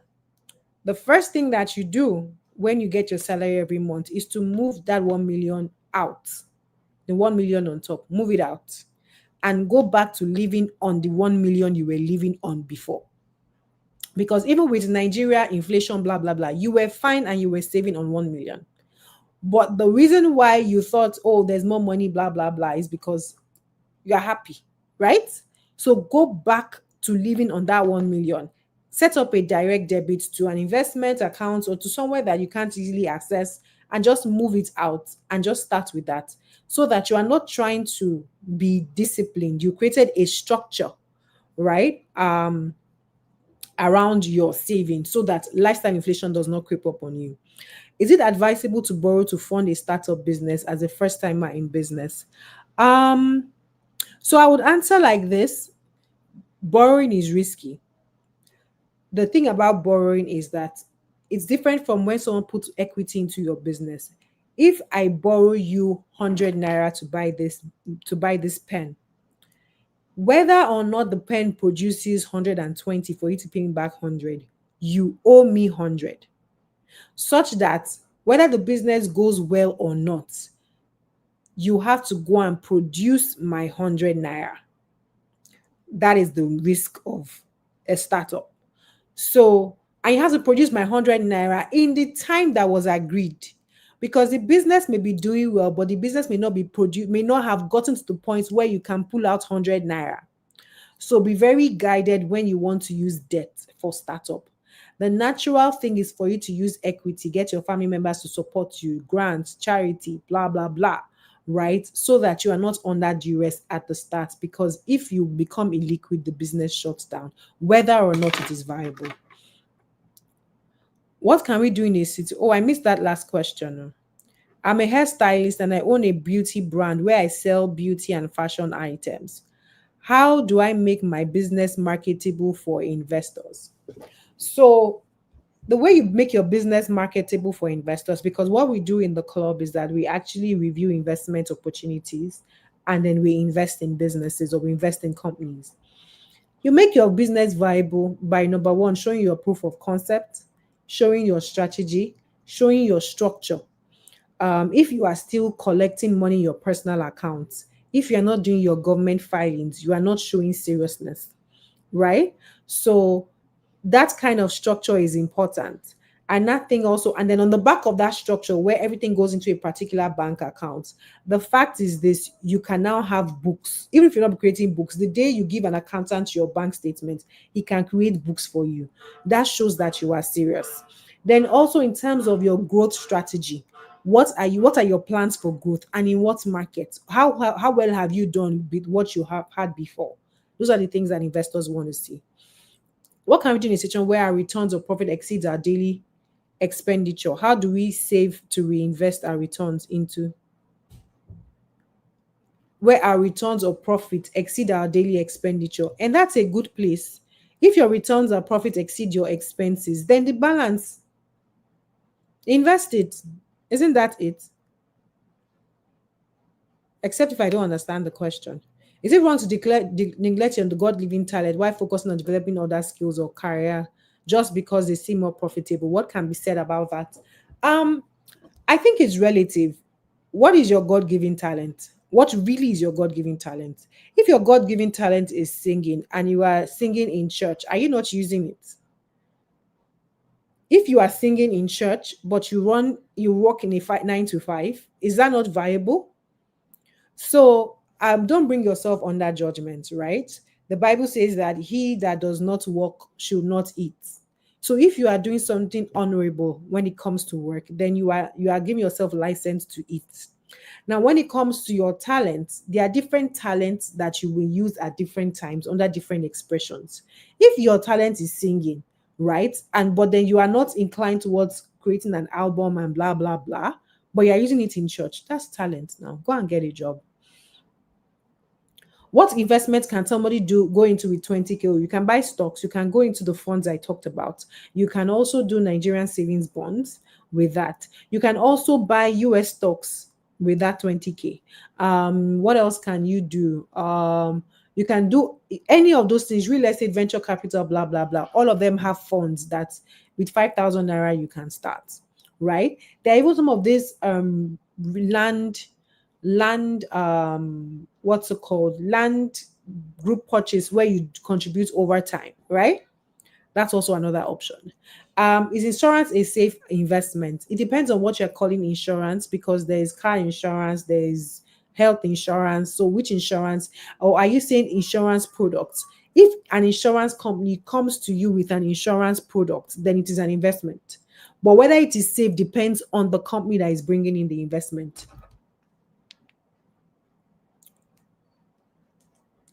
Can I invest in my mother's business? I feel I want to expand her business, turn it into a family business. It's your choice. It's your choice. But invest in it as a business, not for sentiment. If you want to do sentiments, dash out the money. Do you get? But if you say investing, think of it as a proper investment and do what needs to be done. I think my time is up. I didn't give any recommendations when it comes to property, right? If you have a specific question, ask. But I didn't give any specific recommendation. I just used real estate as an example. So if you have a question around real estate, ask like a direct question. But I think my time is up. So I think I'll be handing over to the host. Thank you so much. I'm not even sure how to.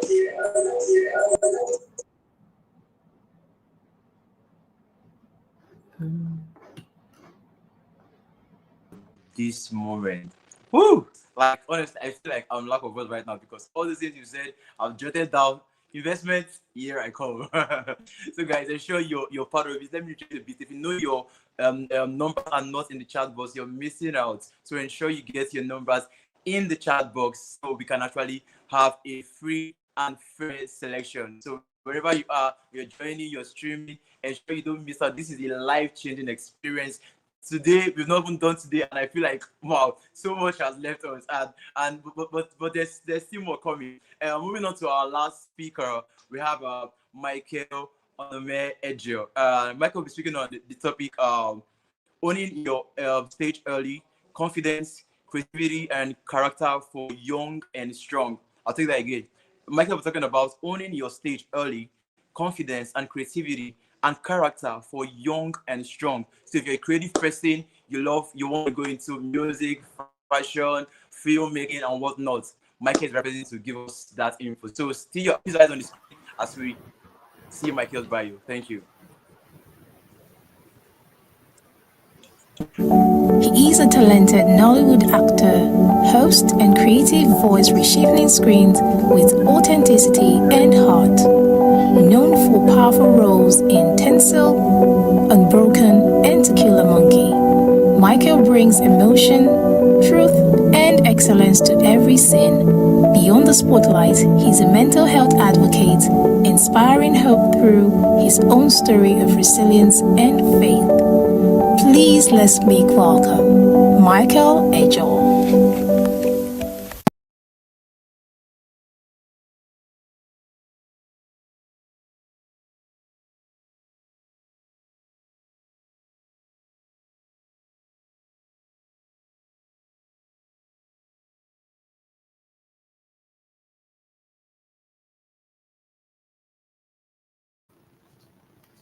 Look at me. I don't talk since so, and I didn't realize that my mic was muted. Forgive me.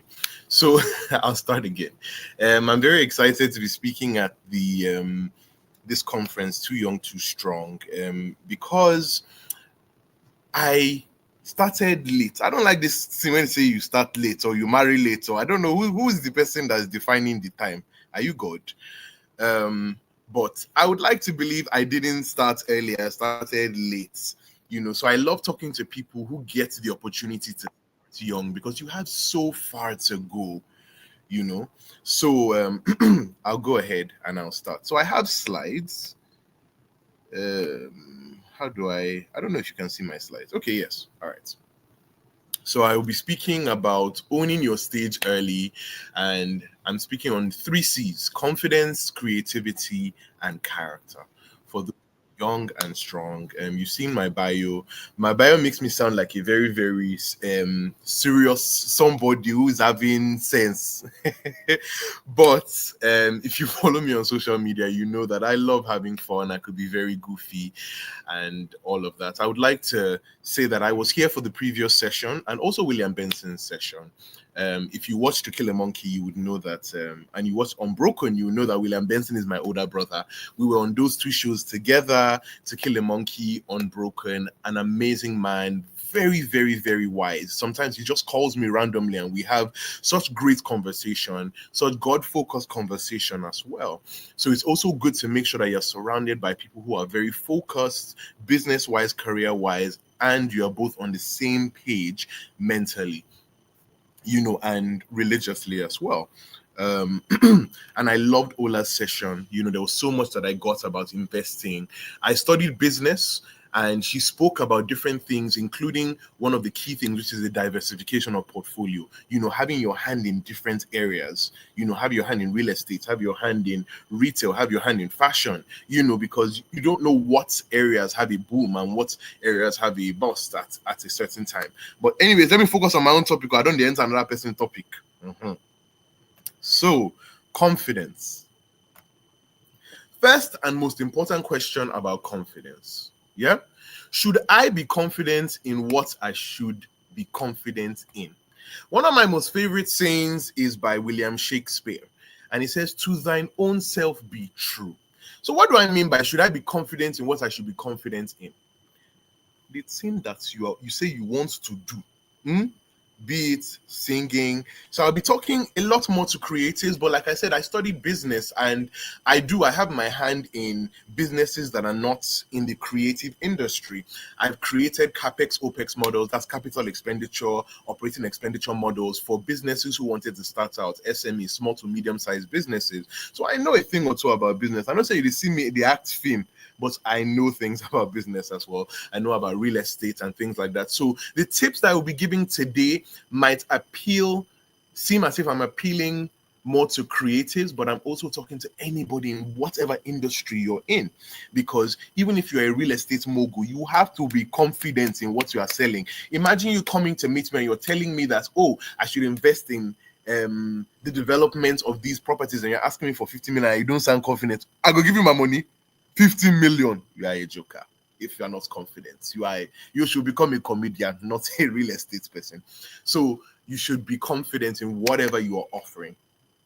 So I'm asking the question, the thing that you should be confident in, should you be confident in it because are you good at it? And you need to find out from people who are not related to you, people who are not your friends, people who are not using what they call rose-colored glasses. So people who see you through rose-colored glasses. The person who helped me create these slides, my cousin, Deborah David. Sometimes I don't like to ask her if I'm good at something because I know that she loves me and everything I do, she's using rose-colored glasses to look at it. So maybe she's not the person, even though she's brutally honest, but sometimes maybe she's not the person. So don't go and ask your mommy or your daddy, can I sing? Can I act? This business proposal I've created, is it good? Ask somebody who isn't going to pamper your ego. It's very important. That's how I'm sure you people watch used to watch all these shows, or you watch a Nigerian Idol, all of that. You see some people go there and they'll go there and they start singing like this. Or do you know somebody who say they want to join choir and they want to sing, but then you hear them sing and you say, is it this voice you want to use and sing? It's because they have gone to their mommy, their daddy, their brother, their sister. They haven't gone to somebody who would tell them the truth. So you need to find out, this thing that I'm doing, am I good at it? If the answer is no, it's not the end of the world. Not at all. It just means that I have work to do. If this is what I want to do, I have work to do. You can be better at whatever you put your hands to. They're not used to, yes, there's some people that are born with the talent of singing, but they didn't born anybody with the talent of real estate or something like that. You learn things and you are good at it. It's very, very important. So ask yourself, Mio, to thine own self be true. Am I good at this? That's the first step to being confident, because you can't be confident in something you are not good at. They will laugh at you outside. They will laugh you. Okay, I don't tell you now. Second stage is, now we have to build that confidence, because if you are going to bring a product to someone, it being a physical product or a product as a result of your talents, music, acting, whatever it is, you have to build that confidence. The first thing is you have to focus on your strengths and lead with your strengths. If you know that, so let me use acting now. I'm an actor. If you know that your strength is I'm really good at playing, lover boy character, I like to, I'm fine. And you have to lead with that. Don't now go and be looking for a role inside the drama where they say, your wife has died, your father has died, say feel cry. Doing like this, people will not lead with your strengths. Lead and focus on your strengths. That is what you should use to push yourself out. But at the same time, because you are leading with your strengths, doesn't mean that you shouldn't work on your weaknesses, because it's not just about your strengths. Also, if they now call you to play that other one, because it's not the same script they'll give you every time, you have to be prepared, know what your weaknesses are, and get ready to work on those weaknesses. If you know that you have, you want to go into hair making, and you know how to, this example that I use, I don't know, I don't get hair, I don't know why I entered this side. Okay, but a hair, fixing with on, I'll be waiting to call that in a hair. So if you know that that is your strength, but your weakness is braids, there are people that walk into your shop that want to do braids now. Are you going to chase them away? So you have to work on that as well. As much as when you're advertising, you will put it out there more about Wivon. You put that out there because that's good. You know that you can get someone to come in and they would say, oh, this is beautiful. I have to tell somebody else about Funke's salon. She's great. So you will lead with that. But at the same time, be working on your braids, because somebody else will come in there. And if you don't do braids well, that person will also tell somebody else that, Funke salon, they don't know how to do braids. So you also have to work on your weaknesses. Daily affirmations is so important. I'm a Christian and one who loves God and is very proud of the fact that I love God. So I believe in using the Bible for my daily affirmations. But they're also just daily affirmations that you could say, I am the best singer in the world. I am the best business person in the world. I walk by faith and not by sight. You have to say these things, because if you keep saying these things, you convince yourself, and that helps you work on your confidence. Even so much so that on my phone, I have folders where I put different things. And what I do, and let me hold my phone so that I'm actually showing you what it is. I have different folders. So where I put all my bank app, my PiggyVest investments, like Ola said, is very important. My PiggyVest, my bank app, the folder is called, I know you can't see it, but it's called I Am Wealthy. So every time I go and I want to look at my bank app or PiggyVest, I see it and I say it, I am wealthy. Where I have all my Uber, even my estates app where I put code, all of that, I put my steps are ordered. Before I go and enter somebody car, now they now kidnap me. So every time I look at it, I say my steps are ordered. Where I have all my streaming apps, my Netflix, my YouTube, my Google, I put there is the folder is called I will be on these platforms. I'm an actor. I want to be on all those platforms. So every time I open this, I look at it and I say these things and I'm speaking it into existence. Very, very important to working on your self-confidence. So now that you have built your self-confidence, you know that you are good though. Nobody say you know say you good though. You know you are good. You have worked on your confidence. You have built that confidence. The world is your runway. Strut away with confidence. The world is your stage. Perform away. The world is waiting for what you and only you can bring. Very important. I'll say that again. The world is your runway. Strut away. The world is your stage. Perform away. The world is waiting for what only you. Let me read somebody's name in this comment here. Miracle. Gift. Who again? Stephen. The world is waiting for what only you can bring. So let's go on and let's talk about creativity now. We've spoken about confidence. Let's speak about creativity. Creativity. The last thing I said was, yes, the world is waiting for what only you can bring, but there are over 8 billion people in the world. 8 billion. If I ask you to count 1 to 80 safe, it will take you most likely maybe 30 seconds to 1 minute. Now think about 8 billion, to count 8 billion people. In the church that you go to, let's imagine you go to a big church. Maybe there are 1 to 5,000 maximum or something like that, usually in church. And you can't even see the person at the end. Now think about 8 billion. There are 8 billion people in the world. So you must stand out. So as much as the world is waiting for you, you have to stand out, because how long would they wait? There's 8 billion people. I cannot wait to imagine you decide that, I'm going on Uber and I want to book a taxi.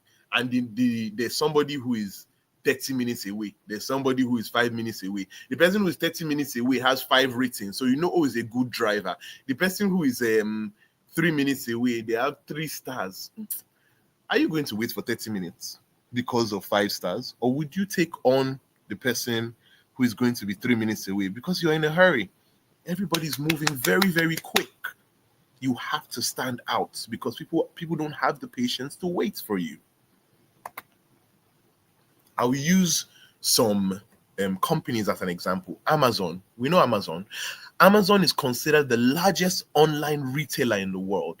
In 2024, they made over 600 billion in revenue. As I talk that money, my body is doing me somehow. But they do not primarily own the products in their store. Majority of the products in their store are not owned by them, but they are the biggest store. Uber, widely considered the largest ride-sharing company in the world, in 2024, they made over 12 billion in revenue. Now, 12 billion is, let me bring my calculator out. Let's talk about it in Naira so that we can understand. 12 billion.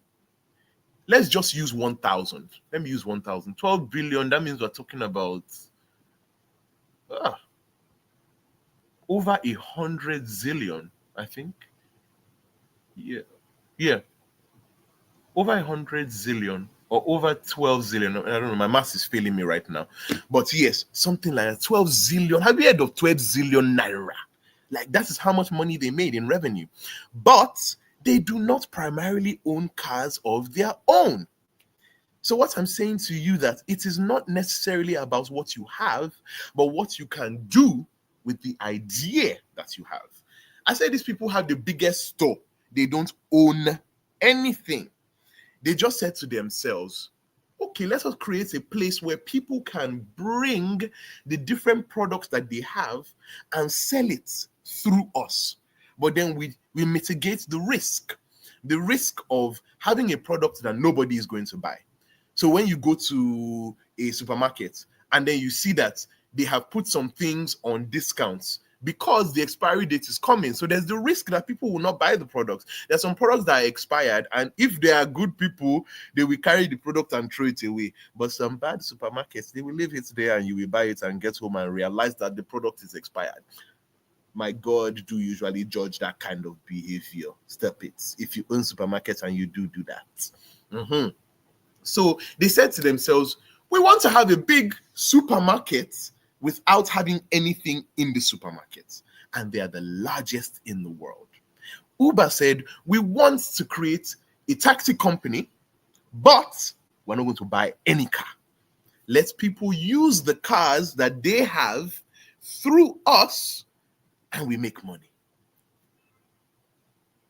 That is creativity at its finest. So what do you have? Or what don't you have, but you can build? Very, very important. First step to being creative, think outside the box. Being different is very good, though. It's very good to be different. Very good to be unique.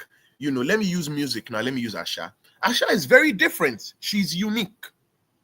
She's not a pop singer. She's not like Tiwa Savage, Ira Star, who else? She's not, she doesn't sing music like them, but she's different and it works for her. It does work for her. But at the same time, it's working for Tiwa Savage, who is singing what they call pop music in pop culture. So being different, like I said, is amazing. Very, very amazing.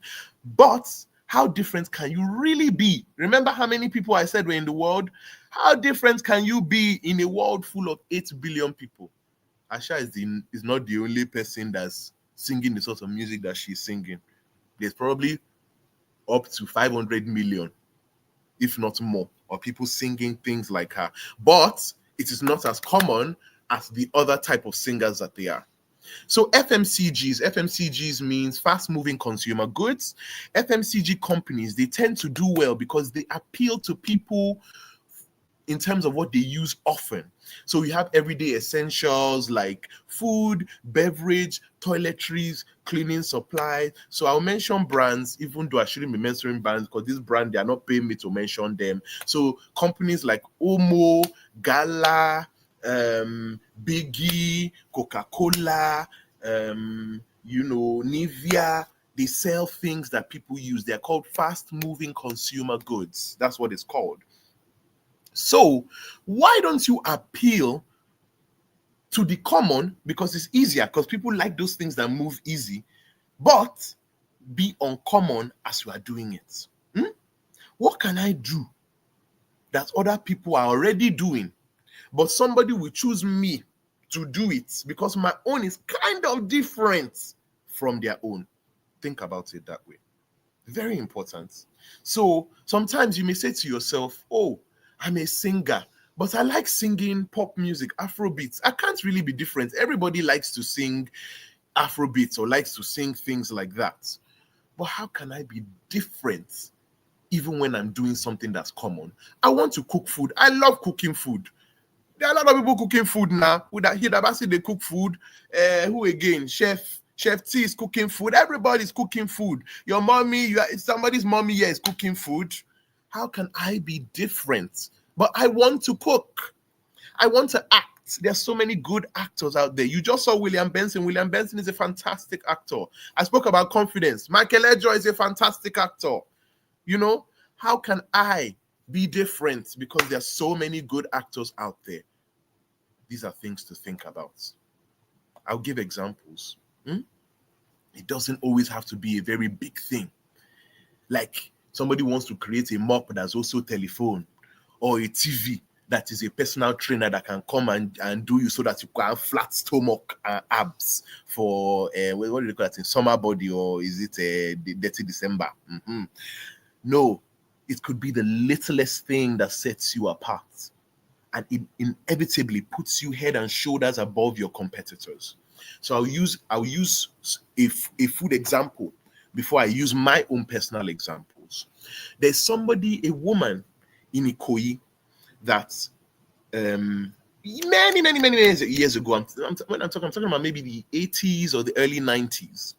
She used to sell akara. She used that akara to send her 3 children to university.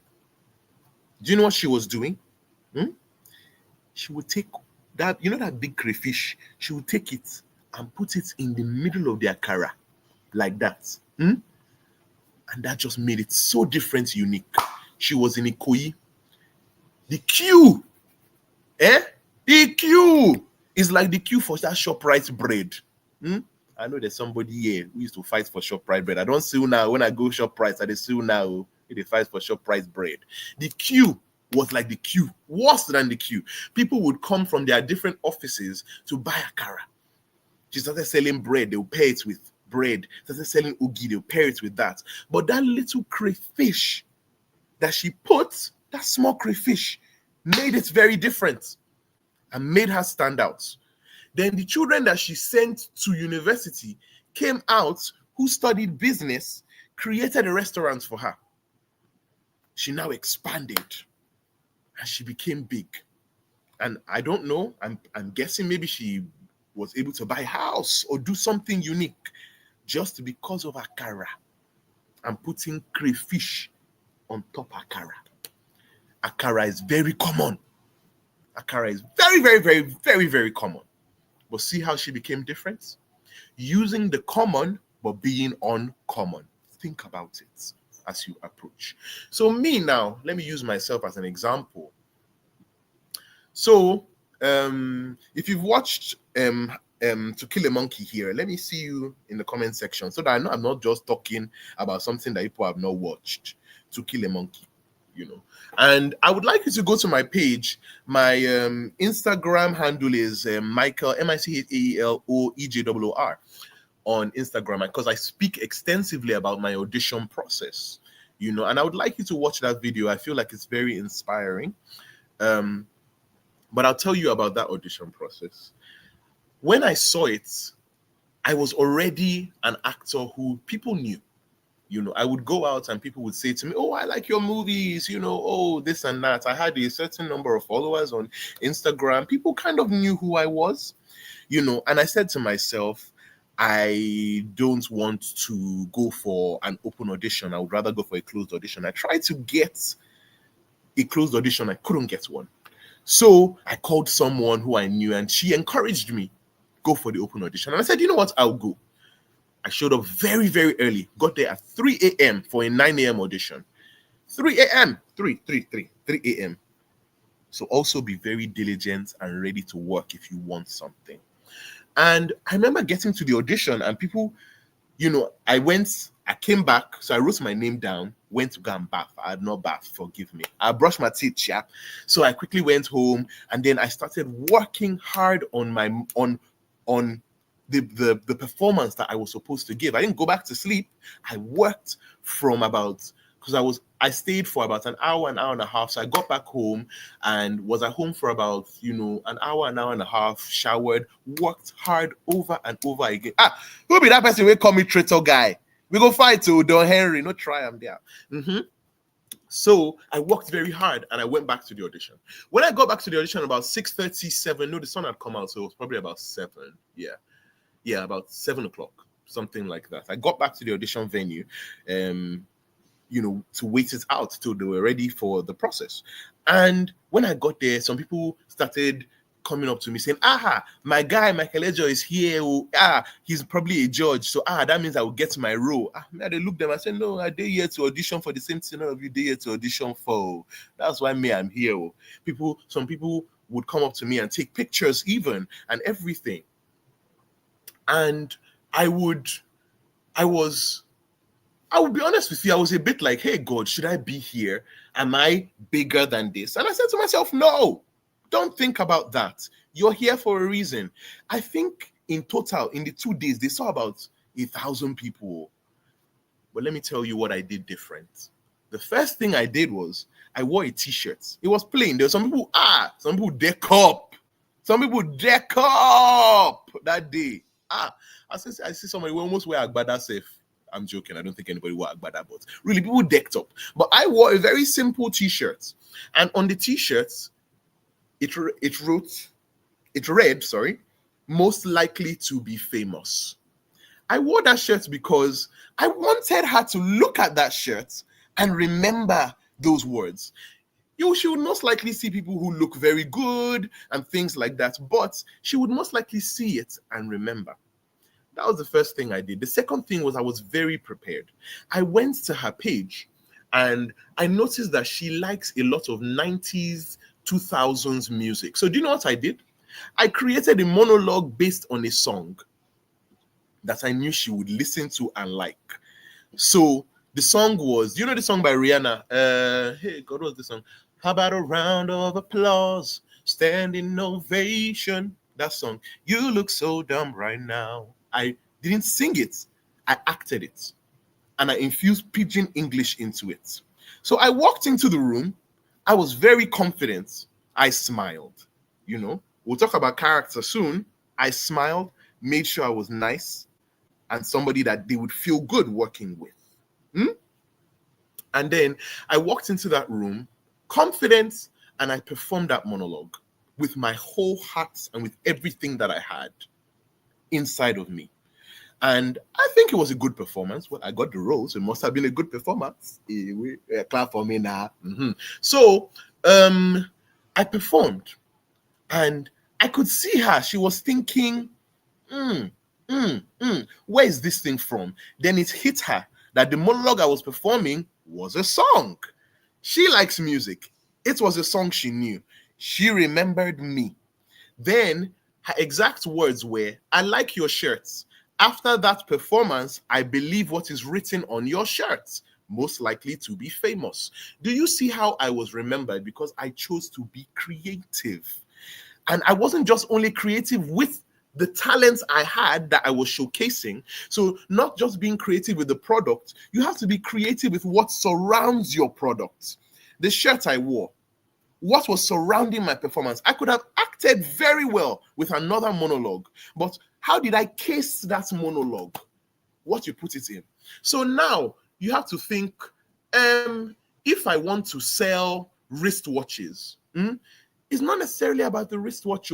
Now, how can I package this wristwatch? Because other people are selling wristwatches that makes it more beautiful. Do you understand? What can I do? Maybe I should make the case of the wristwatch in the form of a wristwatch. So people see, oh, this is a very beautiful wristwatch case that a watch comes in or something. If you steal that idea, better reference me. If not, I'll see you in court too. So think, how can I package this thing? How can I package this product that I want to sell that it makes sense? Very important. And then, who was the most likely to be famous? Kemi Adetiba and I are very good friends today. I was on the show because I listened to how I can stand out from 1,000 people. Because they were very good actors. There were some actors that I have watched on TV who miss if I fear them. I know I'm a good actor, but I fear them. Those actors. But I said, how can I stand out so that I know that it's not just my performance? Moving on to character. There's something that I also do on my Instagram page. It's called Truth Thursday, where I always talk about character in different things. I'm posting one tomorrow. Go to my page and go and watch it, because I know some of you people in this place, it refers to you. So character is something that's very, very, very, very, very, very important, because you could be confident, you could be creative, but nobody wants to buy something or be involved with someone who has bad character.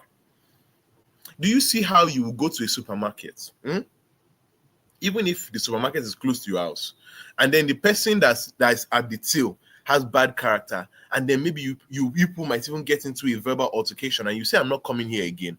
The person at the till is not the owner of the supermarket, but you have decided because of that person's character that you will never come back there. You don't care about the person who owns the place. You will walk even further down because you say, please, me, I don't like that mama. Oh, she get bad character. Please, let's stroll. Let's use this opportunity to stroll. That's what you tell yourself because of someone's character. Your character could be what makes people choose someone else. Now let's go. There are 3 quotes I have. Maya Angelou. She says, I've learned that people will forget what you said, people will forget what you did, but people will never forget how you made them feel. There are some people in my life that I don't even remember their name, but I just remember that it was a good experience being around them. It was just a good feeling. There are also some people who, sometimes I say, is it the same God that creates me that creates you? Why you behave like this? Why you do that? Their behavior is just so bad that you just don't want to be around them again, but you don't remember their name. You don't know them from Adam. You don't know what they do, but how they have made you feel, you will never forget it. When somebody show you pepper, you won't forget it because it is how they made you feel. How they made you feel, very important. Second quote, ability may get you to the top, but it takes character to keep you there. John Wooden. You might have fantastic. Let me give you people inside gist now. If I hear this thing outside, we fight. There are even people in my industry who are so talented, but some people don't want to touch them because they have bad character. There are people that are so their talent is so much, so good. Even me, that as an actor, I'm wowed by them. But people don't want to touch them because of their character. So sometimes you could have the best product that there is, but people don't want to touch you because of your character. God forbid that you are confident, you are creative, but you have bad character. Do like this. God forbid. To fear kwa. The last quote, knowledge will give you power, but character gives you respect. Trust me, you are more likely to be drawn to somebody who you respect than someone who you know has power. Respect is something that can never be mortgaged for anything else. Work on it.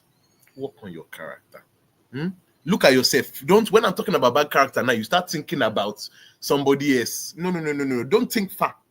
Do like this. Look inside your shirt and talk to yourself. Say, me. Let me use somebody's name here. Whose name? Who can I see? Charity. I know you have good character, but we just use you, Charity. Charity, Chioma, Efe. Say, I, Charity, I, Chioma, I, Efe. I will work on my character. Because sometimes you could be a good person, but you have a little thing. The Bible says it's the little fly in the ointment that makes the perfume stick. Just that little thing. If I give you food now, give you nice boiled yam, white sweet one with egg sauce, delicious. If you watch To Kill a Monkey, you know Inspector Onome they chop. I like food where, so I will use food. If I give you nice yam and egg sauce, or I give you poundo and afang, but you see a cockroach, literally this small, not even that big one that used to fly. You see cockroach this small in it. Will you eat it? You wouldn't eat it. You wouldn't. Sometimes it's just that little thing. You could be a kind person. You could be very respectful. You could have a great smile, very beautiful, very creative, but you talk too much. You gossip too much. Gossip, your lips are always moving. That small thing could be why people stay away from you.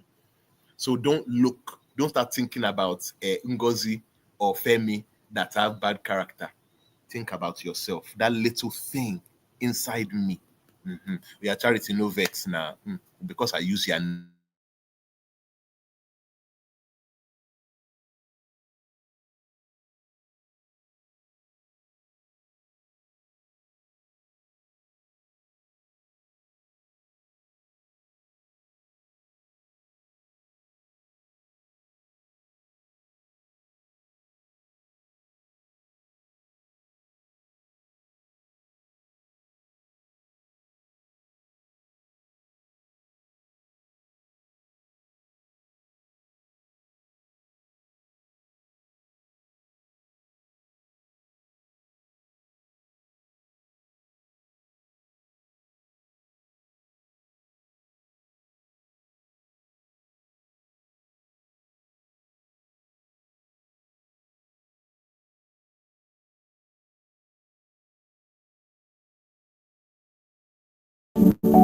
He is a talented Nollywood actor, host, and creative voice reshaping screens with authenticity and heart.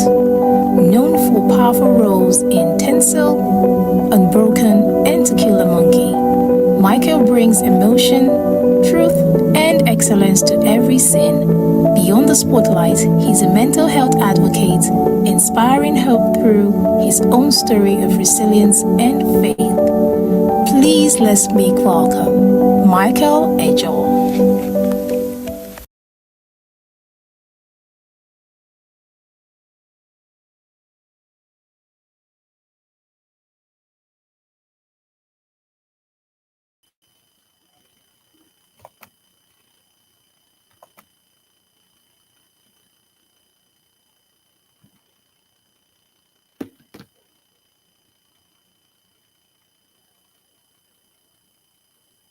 Hello. Please let me know if you can hear me. Let me know if you can hear me. Please let me know if you can hear me. Can you hear me? Okay, I can see welcome back, sir. Okay, that's good. Let me get my slides back. Please forgive me. You should not just forgive me. Pray for me. Pray for me, because why I went was I heard boo outside. It be like say our transformer don't blow. So I will come and sleep in somebody's house here because I don't know how many days I won't have lights now. So you should pray for me. Sorry, so my Wi-Fi went off, but I turned on my inverter, and I believe that we are good now, and we'll finish this session. Don't worry, I'm almost finished, and then we'll have question and answer, and we can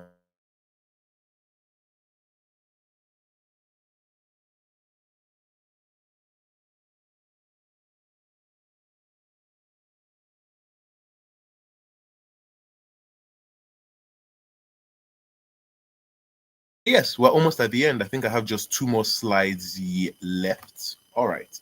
So the last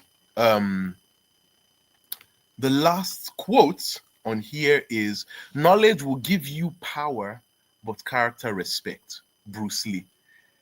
Bruce Lee be the even myself we do this slide say Bruce Lee. You know the act film. Wow. Me too, I will come up with quote too.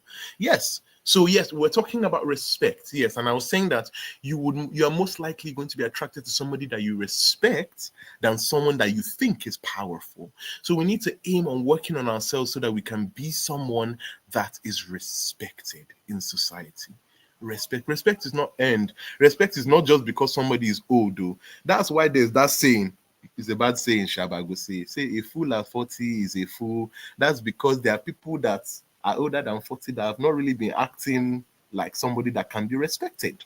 Do you understand? So that's why they say that. But in Jesus' name, there's nobody here that will be a fool at 40. In Jesus' name. So yes, I remember the thing I was saying was, I was talking about food. How can I forget? That's why I like food. Yes, and I was saying that you wouldn't eat it if there's a little cockroach inside. Better don't eat it too.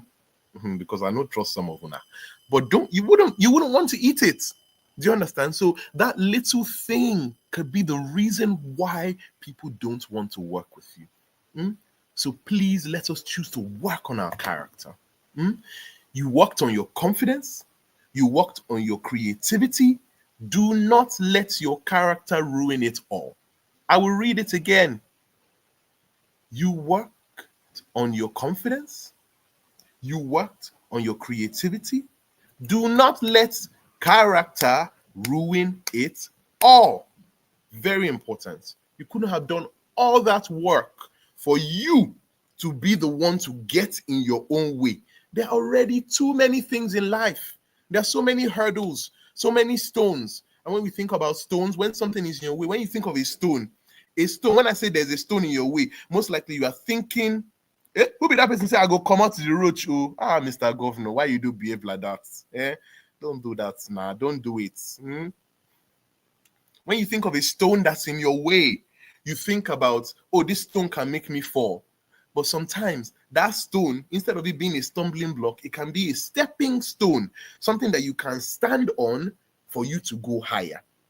But that's talk for another day. We will talk that next year in the next session. If they invite me again, this one where I don't talk too much now. So let me end here and say, please be confident, be creative, and have good character. Thank you so much. Thank you.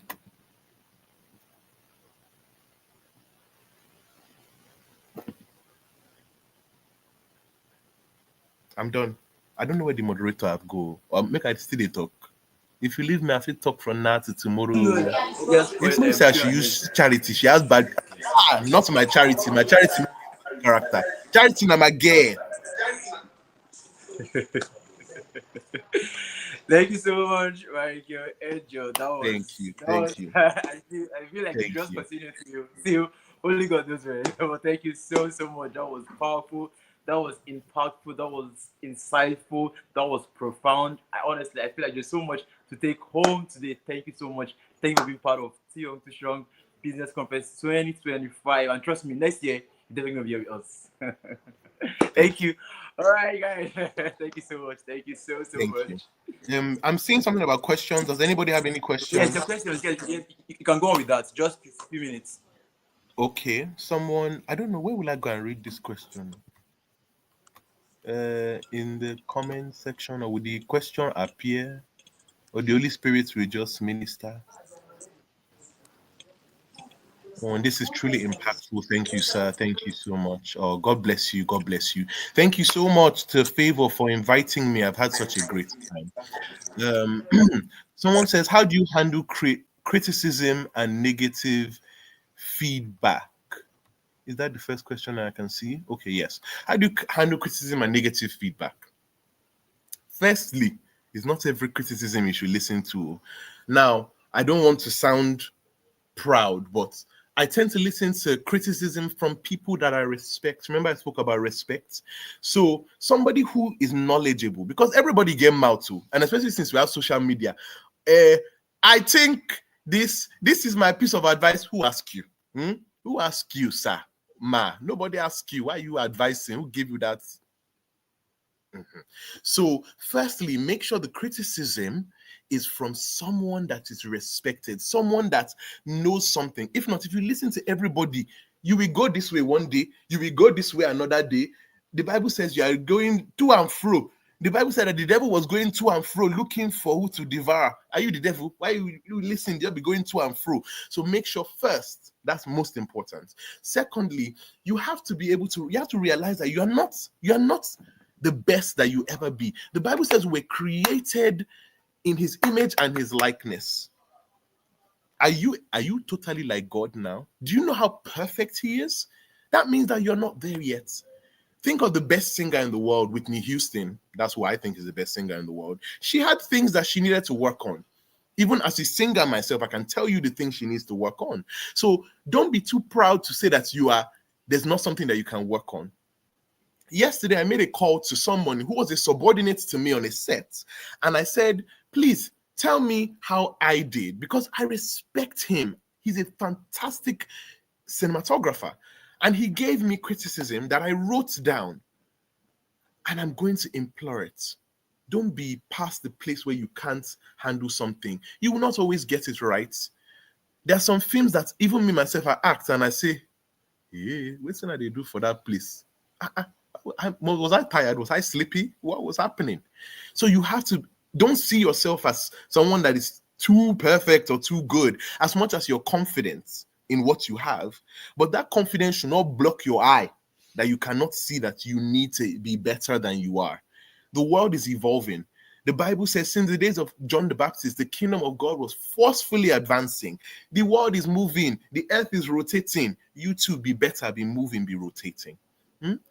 Another question is, how can we step out of our comfort zone? See, I don't have anything to tell you about that.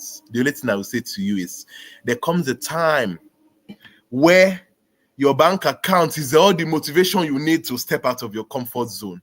When you look your bank accounts and you look what's in front of you, my brother, you will step out of that comfort zone. Nobody needs to tell you anything.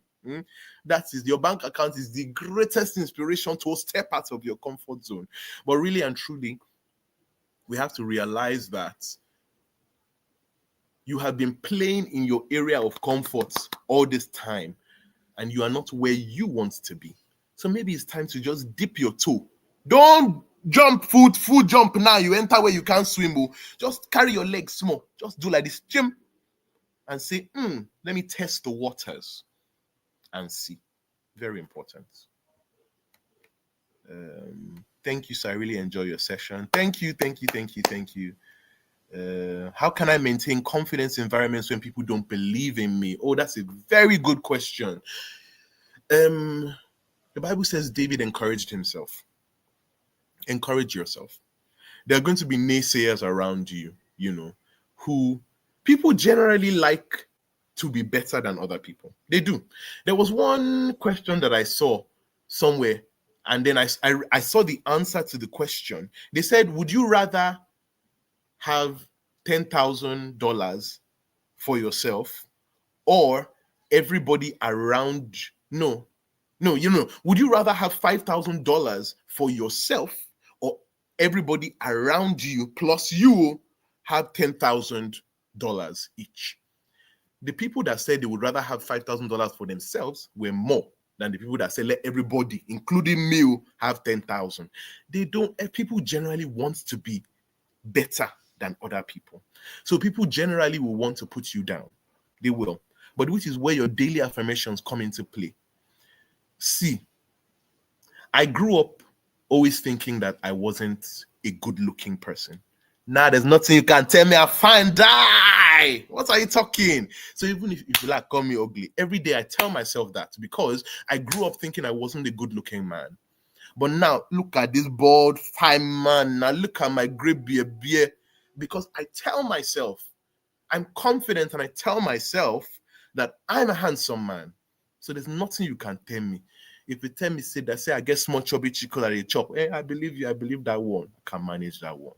But you have to encourage yourself. Encourage yourself.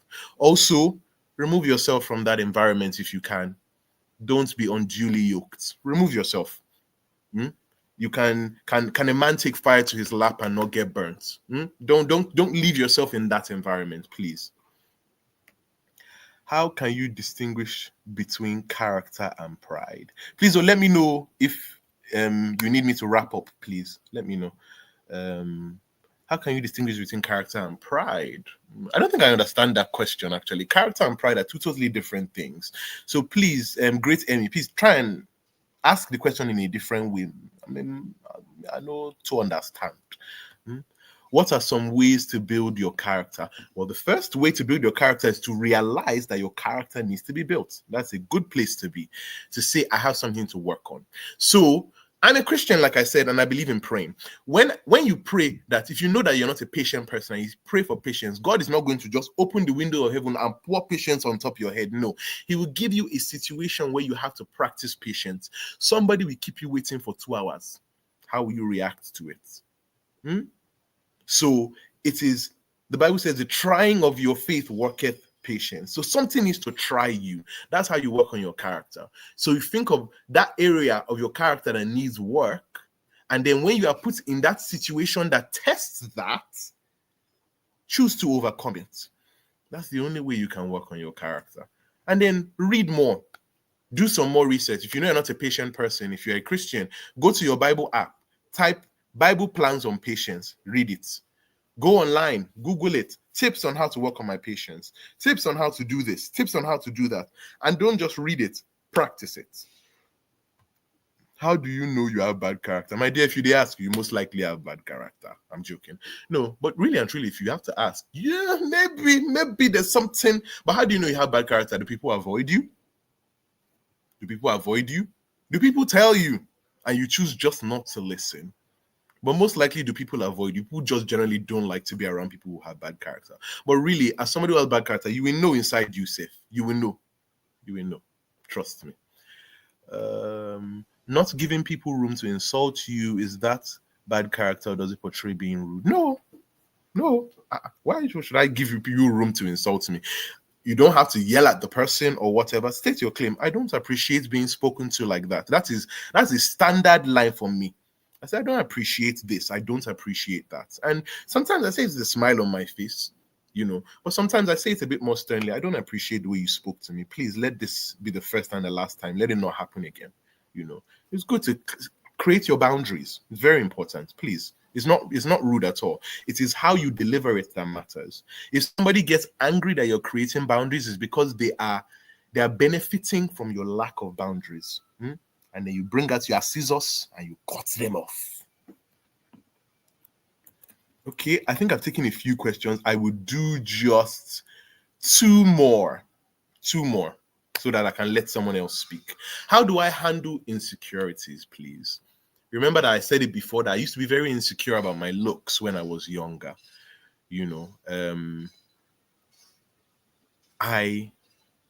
First thing that I did was I used to be very, very fat. I used to weigh 120 kilograms. I used to be very fat. So I worked on it. I lost a lot of weight. I lost about 40 kilograms.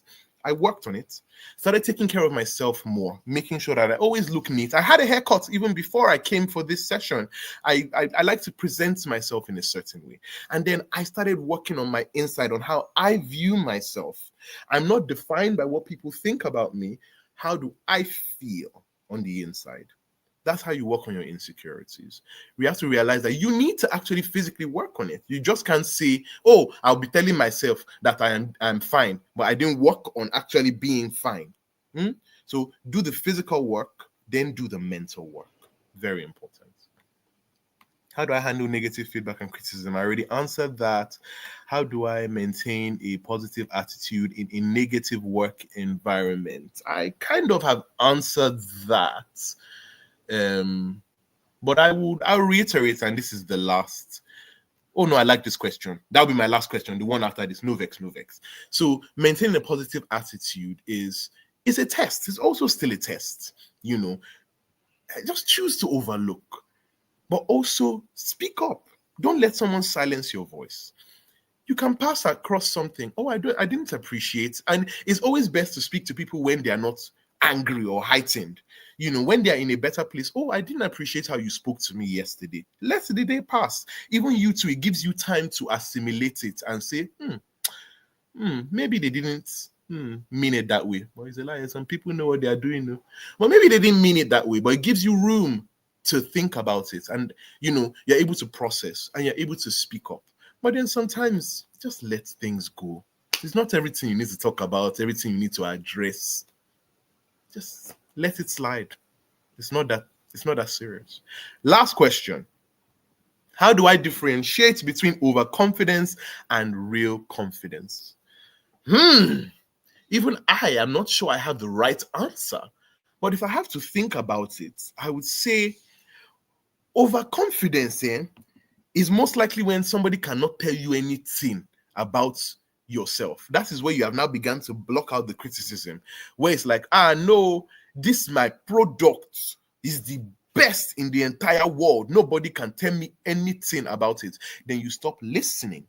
But being confident in your product is knowing that your product can even be better than it is. Your product is great, but do you know what is better than great? Excellent. That is confidence. And that is being overconfident. Thank you very much.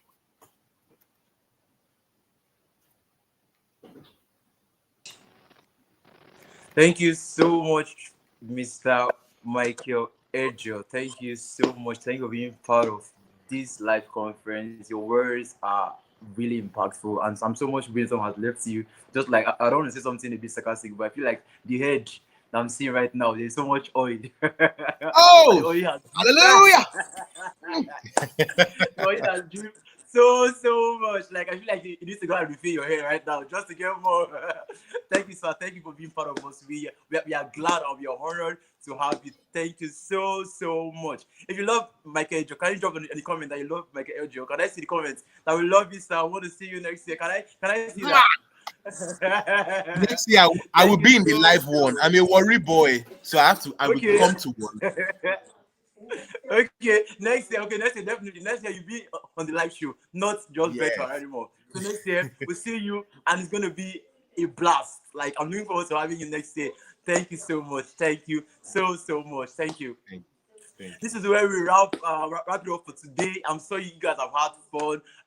Wisdom, knowledge, insight, experiences, and whatnot has gone out. I'm sure you're supercharged right now to take your life to the next phase. Confidence is very key in whatever you do. So if you're not confident about anything, you have to go back to the drawing board and say, what am I lacking behind? What do I want to get better in? So ensure you take all the artwork, everything that has been said today. Ensure you are being able to put it to work, because trust me, after this conference, your life will be transformed drastically. So ensure you're part of it. And this is where I draw the curtain for today. It has been a wonderful time and awesome time. And trust me, I feel fulfilled already, to be honest, guys. I feel so much fulfilled right now. So I'll be your host here again, same time tomorrow, YouTube favor_Arure. So ensure you leave your number in the chat box, like I was saying earlier. Ensure, because that's what we're going to track and get people who sponsor eventually. So ensure you leave your number there. I am Royce Olukalu, and I'll be your host again tomorrow, same time. See you all. I love you. See you guys.